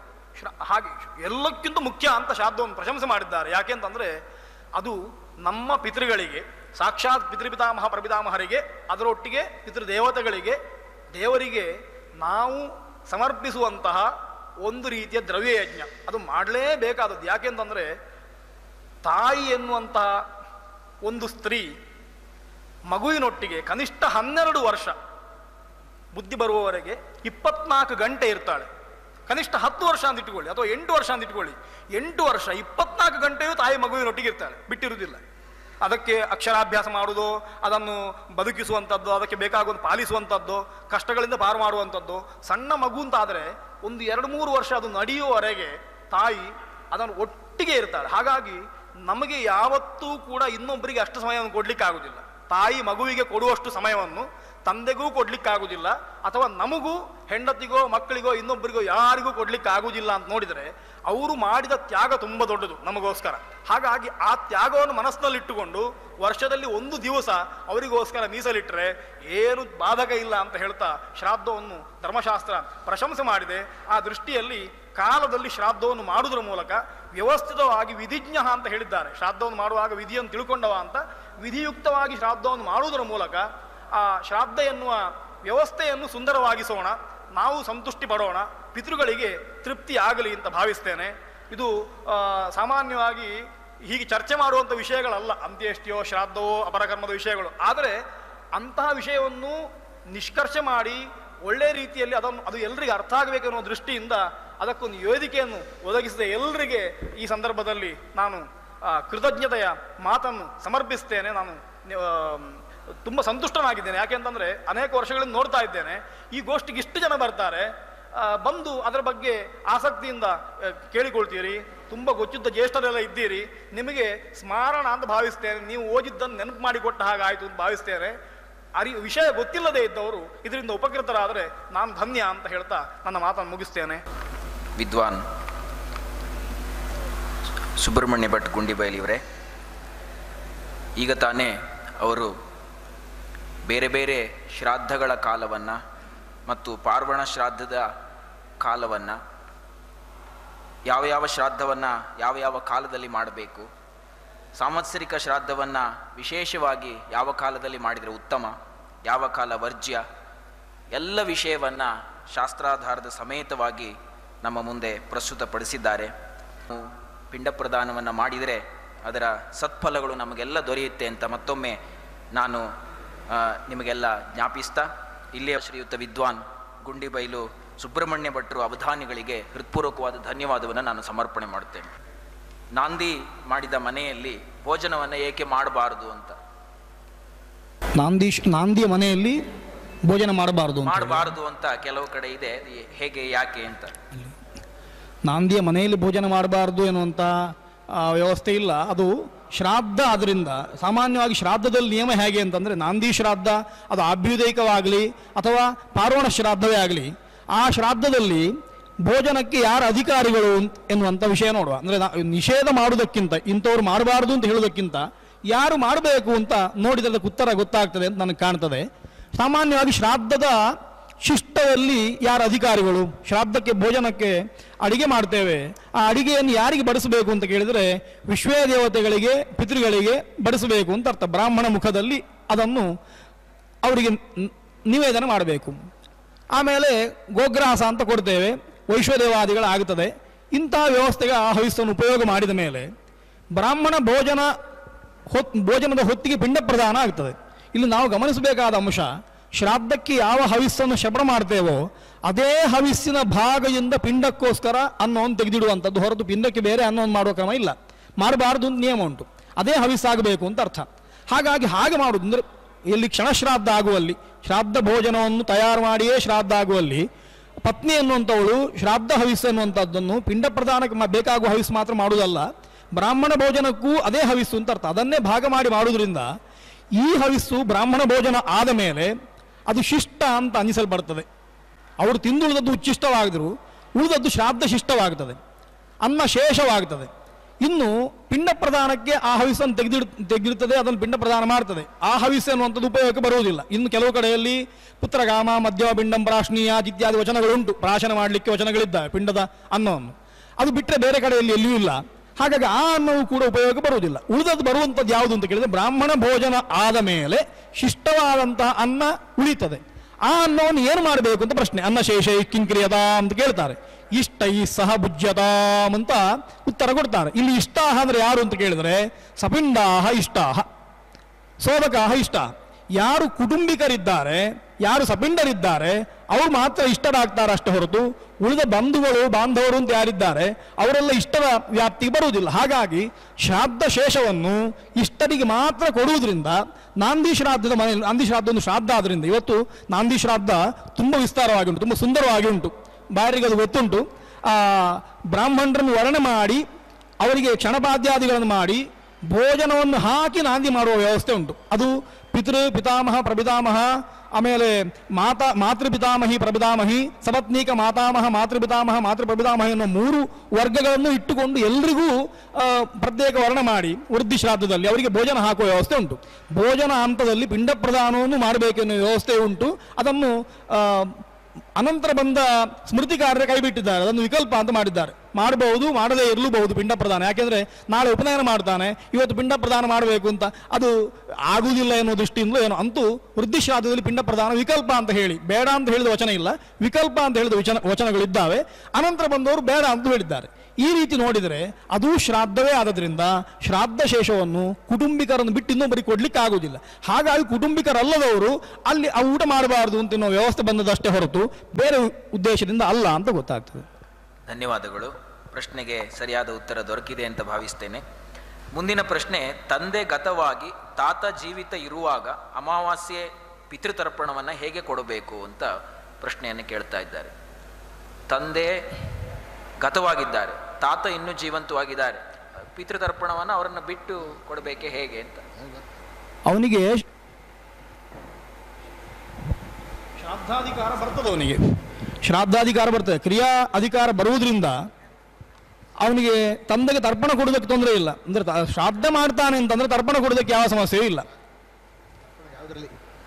ಅಮಾವಾಸ್ಯೆ ತರ್ಪಣದಲ್ಲಿ ತಂದೆ ಯಾರು ಗತಿಸಿದ್ರೋ ಅವ್ರಿಗೆ ಮಾತ್ರ ಬಿಡ್ತಾರೆ, ಉಳಿದವ್ರನ್ನ ಬಿಡಲ್ಲ ಅಷ್ಟೇ. ಆವಾಗ ಪ್ರಪಿತಾಮಹ ವೃದ್ಧ ಪ್ರಪಿತಾಮಹ ಅಂತ ತೆಗೆದುಕೊಂಡು ಹೋಗಬೇಕಾಗತ್ತೆ. ಸಪಿಂಡೀಕರಣದ ಕೂಡ ಇದೇ ಸಮಸ್ಯೆ. ಸಪಿಂಡೀಕರಣದಲ್ಲಿ ಕೂಡ ತಂದೆ ಗತಿಸಿದ್ದಾರೆ, ಅಜ್ಜ ಬದುಕಿದ್ದಾರೆ ಅಂತಿದ್ದಾಗ ಅಜ್ಜನ ಬಿಟ್ಬಿಟ್ಟು ಪ್ರಪಿತಾಮಹ ವೃದ್ಧ ಪ್ರಪಿತಾಮಹ ತಗೊಳ್ಬೇಕು. ಅದೇ ನಿಯಮ ಎಲ್ಲ ಕಡೆ. ಆದರೆ ಮಾತ್ರ ಗತಿಸಿದ್ರೆ ತಂದೆ ಇದ್ರೆ ಮಾತ್ರ ಆ ರೀತಿ ತರ್ಪಣ ಬರಲ್ಲ. ಸಂಪೂರ್ಣ ಅಧಿಕಾರ ಬರೋದು ತಂದೆನ ಕಳ್ಕೊಂಡ್ಮೇಲೆ ಮಾತ್ರ. ತರ್ಪಣಕ್ಕೆ ಸಂಬಂಧಪಟ್ಟ ಪ್ರಶ್ನೆಗಳನ್ನು ಆಮೇಲೆ ಕೇಳ್ಬೋದು, ಅದರ ವಿಷಯ ಆಮೇಲೆ ಬರುತ್ತೆ. ಈ ಕಾಲಕ್ಕೆ ಸಂಬಂಧಪಟ್ಟ ಇನ್ನೊಂದು ಪ್ರಶ್ನೆ ಇದೆ. ಆಪಸ್ತಂಭ ಶಾಖೆಯವರು ಔಪಾಸನೆಯನ್ನ ಕುತುಪ ಕಾಲದಲ್ಲಿ ಮಾಡಿಕೊಳ್ಳುವುದು ಸರಿಯೇ ಅಂತ ಪ್ರಶ್ನೆಯನ್ನು ಕೇಳ್ತಾ ಇದ್ದಾರೆ. ಔಪಾಸನೆಯನ್ನ ಕುತುಪ ಕಾಲದಲ್ಲಿ ಮಾಡಬಹುದೇ? ಔಪಾಸನೆಯನ್ನು ಪ್ರಾತಃ ಮತ್ತು ಸಾಯಂ ಅಂತ ಕಾಲವಿಧಾನ ಮಾಡಿದ್ದಾರೆ. ಶ್ರಾದ್ದಾದಿಗಳ ವ್ಯವಸ್ಥೆ ಬಂದರೆ ಬೆಳಿಗ್ಗೆ ಮಾಡಿ ಆಗ್ತದೆ, ಔಪಾಸನೆ ಬೆಳಿಗ್ಗೆ ಮಾಡಿ ಆಗ್ತದೆ, ಸಮಸ್ಯೆ ಇಲ್ಲ. ಬ್ರಹ್ಮಯಜ್ಞಕ್ಕಾಗುವಾಗ ಮತ್ತೆ ಅದು ವಿಹಿತವಾದ್ದು, ಅವತ್ತೇ ಮಾಡಬೇಕು. ಸೂರ್ಯೋದಯ ಕಾಲ. ಹೌದು, ಉದಿತೆ ಜುಹೋತಿ ಅನುದಿತೆ ಜುಹೋತಿ ಆ ನಿಯಮ ಉಂಟು, ಅದಕ್ಕೆ ಆ ಸಮಯದಲ್ಲೇ ಮಾಡಬೇಕಾದು.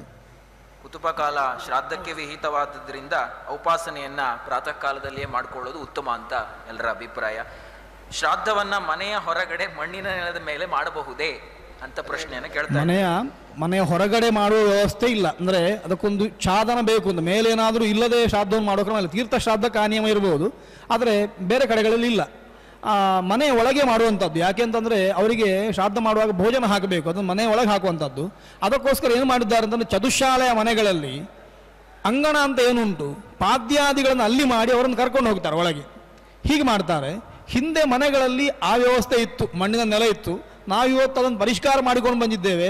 ಲೋಕದ ಪರಿಷ್ಕಾರಕ್ಕೆ ಅನುಗುಣವಾಗಿ ಅದು ಕೂಡ ಪರಿಷ್ಕೃತವಾಗ್ತದೆ, ಏನು ಮಾಡಲಿಕ್ಕಾಗುವುದಿಲ್ಲ. ಕೆಲವು ಅಪರಿಹಾರ್ಯವಾದ ಸಮಸ್ಯೆಗಳಿದ್ದಾವೆ, ಅವುಗಳನ್ನು ಕಾಲಕ್ಕೆ ಅನುಸಾರವಾಗಿ ಹಾಗೆ ಅದನ್ನು ನೋಡಿಕೊಂಡು ಹೋಗಬೇಕಷ್ಟೇ ಹೊರತು ಅದಕ್ಕೆ ಜಿದ್ದು ಹಿಡಿಲಿಕ್ಕಾಗುವುದಿಲ್ಲ. ಆದರೆ ಹಿಡಿದವರು ಇದ್ದಾರೆ. ಈಗ ಸಣ್ಣ ಉದಾಹರಣೆ ಹೇಳ್ತೇನೆ. ದಕ್ಷಿಣ ಕನ್ನಡದ ಜಿಲ್ಲೆಯಲ್ಲಿ ದೈವಗಳಿಗೆ ಭೂತಗಳಿಗೆ ಕೋಲಾಗ್ತದೆ. ಅದು ಮಣ್ಣಿನಲ್ಲಿ ಆಗಬೇಕು ಅಂತ ಹಿಂದೆ ಇದ್ದದ್ದು ಮಣ್ಣಿನಲ್ಲಿ ಆಗ್ತಾ ಇತ್ತು. ಆಮೇಲೆ ಸ್ವಲ್ಪ ಸಮಯ, ಒಂದು 20 ವರ್ಷ 30 ವರ್ಷದಿಂದ ಈಚೆಗೆ ಅದಕ್ಕೆಲ್ಲ ಬೇಕಾಗುವ ಭವನಗಳನ್ನು ನಿರ್ಮಾಣ ಮಾಡಿದರು ಅದು ಮಾಡಲಿಕ್ಕೆ ಅಂತ. ಈಗ ಪರಂಪರೆಯೇ ಬೇಕು ಅಂತ ಹೇಳುವವರು ಪುನಃ ಅದನ್ನು ತೆಗೆದು ಮಣ್ಣು ಹಾಕಿ ಮಣ್ಣಿನಲ್ಲೇ ಆಗಬೇಕು, ಅದು ನಡಿಬೇಕು ಅಂತ ಅದಕ್ಕೆ ಹೋರಾಟ ಮಾಡುವವರಿದ್ದಾರೆ. ಆ ಪರಂಪರೆ ಉಳಿಸಬೇಕು ಅಂತ, ದೊಂದಿ ಬೆಳಕಿನಲ್ಲೇ ಯಕ್ಷಗಾನ ಆಗಬೇಕು ಅಂತ ಪರಂಪರೆಯವರು ಆಸಕ್ತರಿರುವ ಹಾಗೆ ಮಣ್ಣಿನಲ್ಲಿಯೇ ಕೋಲಾಗಬೇಕು ಅಂತ ಹೇಳುವವರು ಇದ್ದಾರೆ. ಅಂತಹ ವ್ಯವಸ್ಥೆ ಈಗಲೂ ಉಂಟು. ಇವತ್ತು ಕೂಡ ಕೆಲವರು ಹಳೆಯ ಮನೆಯ ಶೈಲಿಯಲ್ಲೇ ಮಣ್ಣಿನಲ್ಲಿಯೇ ನೆಲಗಳನ್ನು ಮಾಡಿ ಮನೆ ಕಟ್ಟಿದವರು ಇದ್ದಾರೆ, ಹಾಗೆ ಮಾಡಿದವರು ಇದ್ದಾರೆ. ಅಂದರೆ ಹಾಗೆ ಮಾಡಬೇಕು ಅಂತ ಆಸಕ್ತಿ ಇದ್ದರೆ ಮಾಡಲಿಕ್ಕೆ ಆಗ್ತದೆ. ಆದರೆ ಇವತ್ತಿನ ಕಾಲಕ್ಕೆ ಸರಿಯಾಗಿ ಭೂಮಿ ಅಂತ ನಾವು ಯಾವುದನ್ನು ಇಟ್ಕೊಳ್ತೇವೆ ಅಲ್ಲಿ ಮಾಡೋದು ಸೂಕ್ತ ಅಂತ ಕಾಣ್ತದೆ. ಇನ್ನೊಂದು ರೀತಿಯಲ್ಲಿ ಹೇಳಿದರೆ ಪಿತೃ ಕಾರ್ಯವನ್ನೆಲ್ಲ ಮನೆ ಒಳಗೆ ಮಾಡಬೇಕು. ಯಾವ ಸಪಿಂಡೀಕರಣ ಪ್ರೇತ ಕಾರ್ಯ ಕಾರಣ, ಪ್ರೇತ ಶಬ್ದ ಮನೆಯೊಳಗೆ ಹೇಳುವಾಗಿಲ್ಲ. ಆದ್ದರಿಂದ ಸಪಿಂಡೀಕರಣ ಮನೆ ಹೊರಭಾಗದಲ್ಲಿ ಮಾಡಬೇಕಂತಾರೆ. ಆಮೇಲೆ ಇವರು ಗುರುಗಳು ಹೇಳಿದ ರೀತಿಯಲ್ಲಿ ಮಣ್ಣಿನ ನೆಲದಲ್ಲಿ, ಅದಕ್ಕೆ ಇವತ್ತು ನಮ್ಮ ಊರಲ್ಲಿ ಈಗ ರಂಗೋಲಿ ಬಳಸಲ್ಲ. ಶ್ರಾದ್ದಕ್ಕಾದರೆ ರಂಗೋಲಿ ಇರಬಾರ್ದು. ಶೇಡಿ ಅಂತ, ಶೇಡಿ ಮಣ್ಣಂದರೆ ಬಿಳಿ ಮಣ್ಣನ್ನು ಲೇಪನ ಮಾಡಿ ಆಮೇಲೆ ಅಪಹತ ಅಸುರ ಆರಕ್ಷಾಂಶ ಅಂತ ಹೇಳೋ ಸಂಪ್ರದಾಯ ಇದೆ. ಅಂದರೆ ಆ ಪರಂಪರೆ ಉಳ್ಕೊಂಡಿದೆ ಇವಾಗಲೂ ಕೂಡ. ಮಣ್ಣಿನ ಮಲದ ಮೇಲೆ ಶ್ರಾದ್ದವನ್ನು ಮಾಡುವುದು ಎಷ್ಟು ಮುಖ್ಯವೋ ಮನೆಯ ಒಳಗಡೆ ಮಾಡುವುದು ಅಷ್ಟೇ ಮುಖ್ಯ ಅನ್ನೋದು ಒಟ್ಟು ತಾತ್ಪರ್ಯ. ಆದ್ರಿಂದ ಅಂದರೆ ಅಲ್ಲಿ ಕಡಿದರ್ಭಾನ್ ದ್ವಾರದೇಶೇ ವಿಸೃಜ್ಯ ಅಂತ ಬರ್ತದೆ. ದ್ವಾರದೇಶದಲ್ಲಿ ಮತ್ತೆ ಶುಚಿತ್ವ ಕಾಪಾಡಬೇಕು. ಹೌದು ಹೌದು ಹೌದು. ಇನ್ನೊಂದು ಪ್ರಶ್ನೆ ಕಾಲಕ್ಕೆ ಸಂಬಂಧಪಟ್ಟ ಹಾಗೆ, ಪರದೇಶದಲ್ಲಿದ್ದರೆ ಕಾಲ ಹೇಗೆ ನಾವು ಗಣನೆ ಮಾಡುವಂಥದ್ದು? ನಾವು ಭಾರತದಲ್ಲಿ ಮರಣವನ್ನು ಹೊಂದಿರ್ತೇವೆ, ವಿದೇಶದಲ್ಲಿ ವಾಸ ಮಾಡಿರ್ತೇವೆ, ಕಾಲ ನಿರ್ಣಯ ಹೇಗೆ ಅಂತ ಒಬ್ಬರು ಪ್ರಶ್ನೆಯನ್ನು ಕೇಳಿದ್ದಾರೆ. ವಿದೇಶದಲ್ಲಿದ್ದರೆ ಶ್ರಾದ್ದ ಕಾಲದ ನಿರ್ಣಯ ಹೇಗೆ ಮಾಡೋದು ಅಂತ. ವಿದೇಶದಲ್ಲಿ ಕರ್ಮಳದ ಭೋಗಭೂಮಿ ಅಂತ ಅವತ್ತು ಗುರುಗಳು ಹೇಳಿರ್ತಾರೆ. ಎರಡನೇದಾಗಿ ಅಲ್ಲಿಯೂ ಕೂಡ ಮಠ ಮಾನ್ಯವರೆಲ್ಲ ವ್ಯವಸ್ಥೆ ಮಾಡಿರ್ತಾರೆ ಒಂದು ಶ್ರಾದ್ದ ಕ್ಷೇತ್ರ ಅಂತ. ಅಲ್ಲಿ ಇವತ್ತು ನಮ್ಗೆ ಅಮೇರಿಕ ಅಂತ ತೆಗೆದುಕೊಂಡ್ರು ಕೂಡ ಇವಾಗ ಅದು ಮಧ್ಯರಾತ್ರಿ ಆಗಿರುತ್ತೆ, 11 ಗಂಟೆ ಆಗಿರುತ್ತೆ. ಅಲ್ಲಿಯೂ ಕೂಡ ಒಂದು ಪಂಚಾಂಗದಲ್ಲಿ, ಈಗ ಅಲ್ಲಿ ನೀವು ಜನನ ಕಾಲಕ್ಕೆಲ್ಲ ಹೇಗೆ ನೀವು ಜಾತಕಾಲ ಮಾಡ್ತೀರಿ ಕೇಳಿದರೆ, ಆ ಸೂರ್ಯೋದಯದಿಂದ ಸೂರ್ಯ ಅಸ್ತಮನ ಕಾಲ, ದಿವಾಮಾನ, ರಾತ್ರಿಮಾನ ಹೇಗೆ ಗಣನೆ ಮಾಡ್ತೀರೋ ಅದೇ ರೀತಿ ಅಲ್ಲಿ ಕುತುಬ ಕಾಲ ಯಾಕೆ ತಗೊಳ್ಬಾರ್ದು? ಆ ದೇಶ ಕಾಲ ಸರಿಯಾಗಿ ಮಾಡಲೇಬೇಕು. ಇವರು ಹೇಳಿದ ರೀತಿಯಲ್ಲಿ ಶ್ರಾದ್ದವನ್ನು ಮಾಡಲೇಬೇಕಂತ ಸಂಕಲ್ಪ ಮಾಡ್ತಾ ಅಂತಿದ್ದರೆ ಅಲ್ಲಿಯೂ ಕೂಡ ಶುಚಿಯಾದಂಥ ಸ್ಥಳ, ನಮ್ಮವರೇ ಆದಂತಹ ವಿಪ್ರೋತ್ತಮರೆಲ್ಲ ಸಿಕ್ಕಿದಾಗ ನಿಜವಾಗಿಯೂ ಮಾಡ್ಬೋದು. ಶ್ರಾದ್ದಾದಿಗಳನ್ನು ಯಾವ ಕಾರಣದಿಂದಲೂ ಬಿಡತಕ್ಕದ್ದಲ್ಲ. ಅಮೇರಿಕದಂತಹ ದೇಶಗಳಲ್ಲಿ ಬಹಳಷ್ಟು ಶಾಸ್ತ್ರೀಯವಾಗಿ ನಡೆಸಲಿಕ್ಕೆ ಆಗದೇ ಇದ್ದರು ಸ್ವಲ್ಪಮಪ್ಯಸ್ಯ ಧರ್ಮಸ್ಯ ತ್ರಾಯತೆ ಮಹತೋ ಭಯಾತ್. ಆ ಒಂದು ಕೃಷ್ಣವಚನವನ್ನು ನಾವು ಸ್ವೀಕರಿಸಿ ಯಥಾಶಕ್ತಿ ಯಥಾಮತಿಯಾದರೂ ಆಚರಿಸುವುದು ಸೂಕ್ತ. ಪ್ರಾತಃ ಕಾಲದಲ್ಲಿ ಶ್ರಾದ್ದವನ್ನು ಮಾಡಿದರೆ ಏನು ತೊಂದರೆ ಅಂತ ಒಬ್ಬರು ಪ್ರಶ್ನೆಯನ್ನು ಕೇಳ್ತಾ ಇದ್ದಾರೆ. ಭೋಜನ ವಿಧಿಗಳು ಹೇಗೆ ಅಂತ. ಹಾರೀತರ ವಚನ ಅದನ್ನು ನಿಷೇಧ ಮಾಡಿದೆ. ಆಗ ನಾನು ಹೇಳಿದೆ ಪ್ರಾತಃ ಕಾಲದಲ್ಲಿ ಶ್ರಾದ್ದವನ್ನು ಮಾಡಬಾರ್ದು ಅಂತಲೇ ನಿಷೇಧ ವಚನ ಉಂಟು. ಯಾಕೆ ಅಂತೂ ಹೇಳಿದ್ದೇನೆ ಅಂದರೆ, ಶ್ರಾದ್ದ ಎನ್ನುವಂಥದ್ದು ಕೇವಲ ತರ್ಪಣವೋ ಅಥವಾ ಕೇವಲ ಪಿಂಡ ಪ್ರದಾನವೋ ಯಾರಿಗೂ ಆಮಾನದಾನವೋ ಅಂತ ಆಗಿದ್ದರೆ ಪ್ರಾತಃ ಕಾಲದಲ್ಲಿ ಮಾಡೋದಕ್ಕೆ ಸಮಸ್ಯೆ ಅಂತ ಇಲ್ಲ, ಅದನ್ನು ಮಾಡಬಹುದು ಅಂತಲೂ ಹೇಳಿದ್ದಾರೆ. ಆದರೆ ಬ್ರಾಹ್ಮಣ ಭೋಜನ ಪುರಸ್ಸರವಾಗಿ ಶ್ರಾದ್ದ ಮಾಡ್ತೀರಿ ಅಂತಂದರೆ ಅದು ಕಾಲವೇ ಅಲ್ಲ ಅಂತ ಹೇಳೋದು ನಾನು. ಹಾಗಾಗಿ ಅದು ನಮಗೂ ಸಾಮಾನ್ಯರಿಗೂ ಗೊತ್ತಾಗ್ತದೆ. ಅದನ್ನು ಹೇಳಲಿಕ್ಕೆ ಮತ್ತೊಂದು ಯಾವುದೋ ಪ್ರಮಾಣ ಬೇಕು ಅಂತಿಲ್ಲ. ಹಾಗಾಗಿ ಆ ಶ್ರಾದ್ದದ ಪರಿಕಲ್ಪನೆಯನ್ನು ನೋಡಿಕೊಂಡ್ರೆ ಅದು ಮಧ್ಯಾಹ್ನವೇ ಮಾಡುವಂಥದ್ದು ಅಂತ ಒಂದು ವ್ಯವಸ್ಥೆ ಬರ್ತದೆ. ಸಣ್ಣ ಪ್ರಶ್ನೆ ನಾನು ಕೇಳ್ತೇನೆ, ಮಧ್ಯಾಹ್ನದ ಊಟವನ್ನು ಯಾಕೆ ಬೆಳಗ್ಗೆ ಮಾಡಬಾರ್ದು ಅಂತ. ಬೆಳಗ್ಗೆ ಹಸಿವಾದರೆ ಮಾಡಬೇಕು, ಇಲ್ಲ ಹಸಿವಾಗುವುದಿಲ್ಲ, ಮಧ್ಯಾಹ್ನದ ಊಟವನ್ನು ಮಧ್ಯಾಹ್ನವೇ ಮಾಡ್ತೇವೆ ಅಂತ. ಶ್ರಾದ್ದ ಎನ್ನುವಂಥದ್ದು ಮಧ್ಯಾಹ್ನದ ಭೋಜನವೇ ಬ್ರಾಹ್ಮಣರಿಗೆ, ಅದನ್ನು ಮಧ್ಯಾಹ್ನವೇ ಮಾಡಬೇಕು ನಿಯಮ ಇರೋದ್ರಿಂದ ಆ ಹೊತ್ತಿಗೆ ಮಾಡಬೇಕು ಅಂತ. ಆಪತ್ನಲ್ಲಿ ಮಾಡಬಹುದು ಅನ್ನೋ ಪ್ರಶ್ನೆಗೆ ಕೆಲವು ವಚನಗಳಿದ್ದಾವೆ, ಆಪತ್ನಲ್ಲಿ ಹಾಗೆ ಮಾಡಿ ಅಂತ. ನೆರೆ ಬರ್ತದೆ ಅಥವಾ ಇನ್ನೊಂದು ಏನೋ ದೇಶಕ್ಕೆ ಏನಾದರೂ ತೊಂದರೆ ಬರ್ತದೆ, ಕ್ಷಾಮ ಬರ್ತದೆ ಅಂತ ಹೊತ್ತಿಗೆ ಅದನ್ನು ಕಾಲತಪ್ಪಿಸಿ ಮಾಡಲಿಕ್ಕೂ ಆಪದ್ಧರ್ಮಗಳಿದ್ದಾವೆ. ಆಪದ್ಧರ್ಮವನ್ನು ಹೇಳಿದ್ರೆ ಅಪಾಯ ಅಂತಂದರೆ ಆಪದ್ಧರ್ಮವನ್ನು ನಾವು ವಿಧಿ ಅಂತ ಇಟ್ಕೊಂಡು ಬಿಡ್ತೇವೆ. ಆಪದ್ಧರ್ಮ ಯಾವತ್ತೂ ವಿಧಿಯಲ್ಲ, ಆಪತ್ತಿನಲ್ಲಿ ಮಾತ್ರ ವಿಧಿ. ಹಾಗಾಗಿ ನಾವು ಅದನ್ನು ಹೇಳಿಬಿಟ್ರೆ ಅದು ಹಾಗಾದರೆ ಅಲ್ಲೂ ಒಂದು ವಚನ ಉಂಟು ನಮಗೆ. ನಾವು ಉತ್ತರಾರ್ಧ ಮಾತ್ರ ಇಟ್ಕೊಳ್ತೇವೆ, ಪೂರ್ವಾರ್ಧ ಇಟ್ಕೊಳ್ಳೋದಿಲ್ಲ ಎಲ್ಲ ಕಡೆಯಲ್ಲಿ. ಆ ಉತ್ತರಾರ್ಧ ಮಾತ್ರ ಇಟ್ಟುಕೊಳ್ಳುವ ಅಭ್ಯಾಸ ಇರೋದ್ರಿಂದ ಆಪದ್ಧರ್ಮದಲ್ಲಿ ಉತ್ತರಾರ್ಧದಲ್ಲಿಯೇ ಸಾರಭೂತವಾದ ವಾಕ್ಯಗಳಿರುವುದು. ಹಾಗಾಗಿ ಅದನ್ನು ಹೇಳಿಬಿಟ್ರೆ ಪೂರ್ವಾರ್ಧವನ್ನು ಬಿಡುವ ಅಪಾಯ ಇರುವುದರಿಂದ ಕಾಲದಲ್ಲಿ ಮಾಡಬೇಕು ಎನ್ನುವಂಥದ್ದನ್ನೇ ನಾವು ಇಟ್ಟುಕೊಳ್ಳೋದು ಒಳ್ಳೆಯದು. ಆ ಕಾಲದಲ್ಲಿ ಮಾಡುವವರು ಹೇಳದಿದ್ರು ಮಾಡ್ತಾರೆ, ಹೇಳಿದ್ರು ಮಾಡ್ತಾರೆ. ಧನ್ಯವಾದಗಳು. ಆಪದ್ಧರ್ಮದಲ್ಲಿ ಹೇಳಿರ್ತಕ್ಕಂತಹ ಕಾಲವನ್ನು ಪ್ರಧಾನ ಪಕ್ಷವಾಗಿ ನಾವು ಇಟ್ಕೊಳ್ಬಾರ್ದು. ಪ್ರಧಾನ ಪಕ್ಷದಲ್ಲಿ ಯಾವ ಕಾಲ ವಿಹಿತವಾಗಿದೆಯೋ ಆ ಕಾಲದಲ್ಲಿಯೇ ಶ್ರಾದ್ದವನ್ನು ಮಾಡಬೇಕು, ಅದು ಶ್ರೇಷ್ಠ ಅನ್ನುವಂಥದ್ದು ಎಲ್ಲರ ಅಭಿಪ್ರಾಯ. ಒಟ್ಟಾರೆ 2 ಗೋಷ್ಠಿಗಳು ಈಗ ಮುಕ್ತಾಯವನ್ನು ಕಂಡಿದೆ.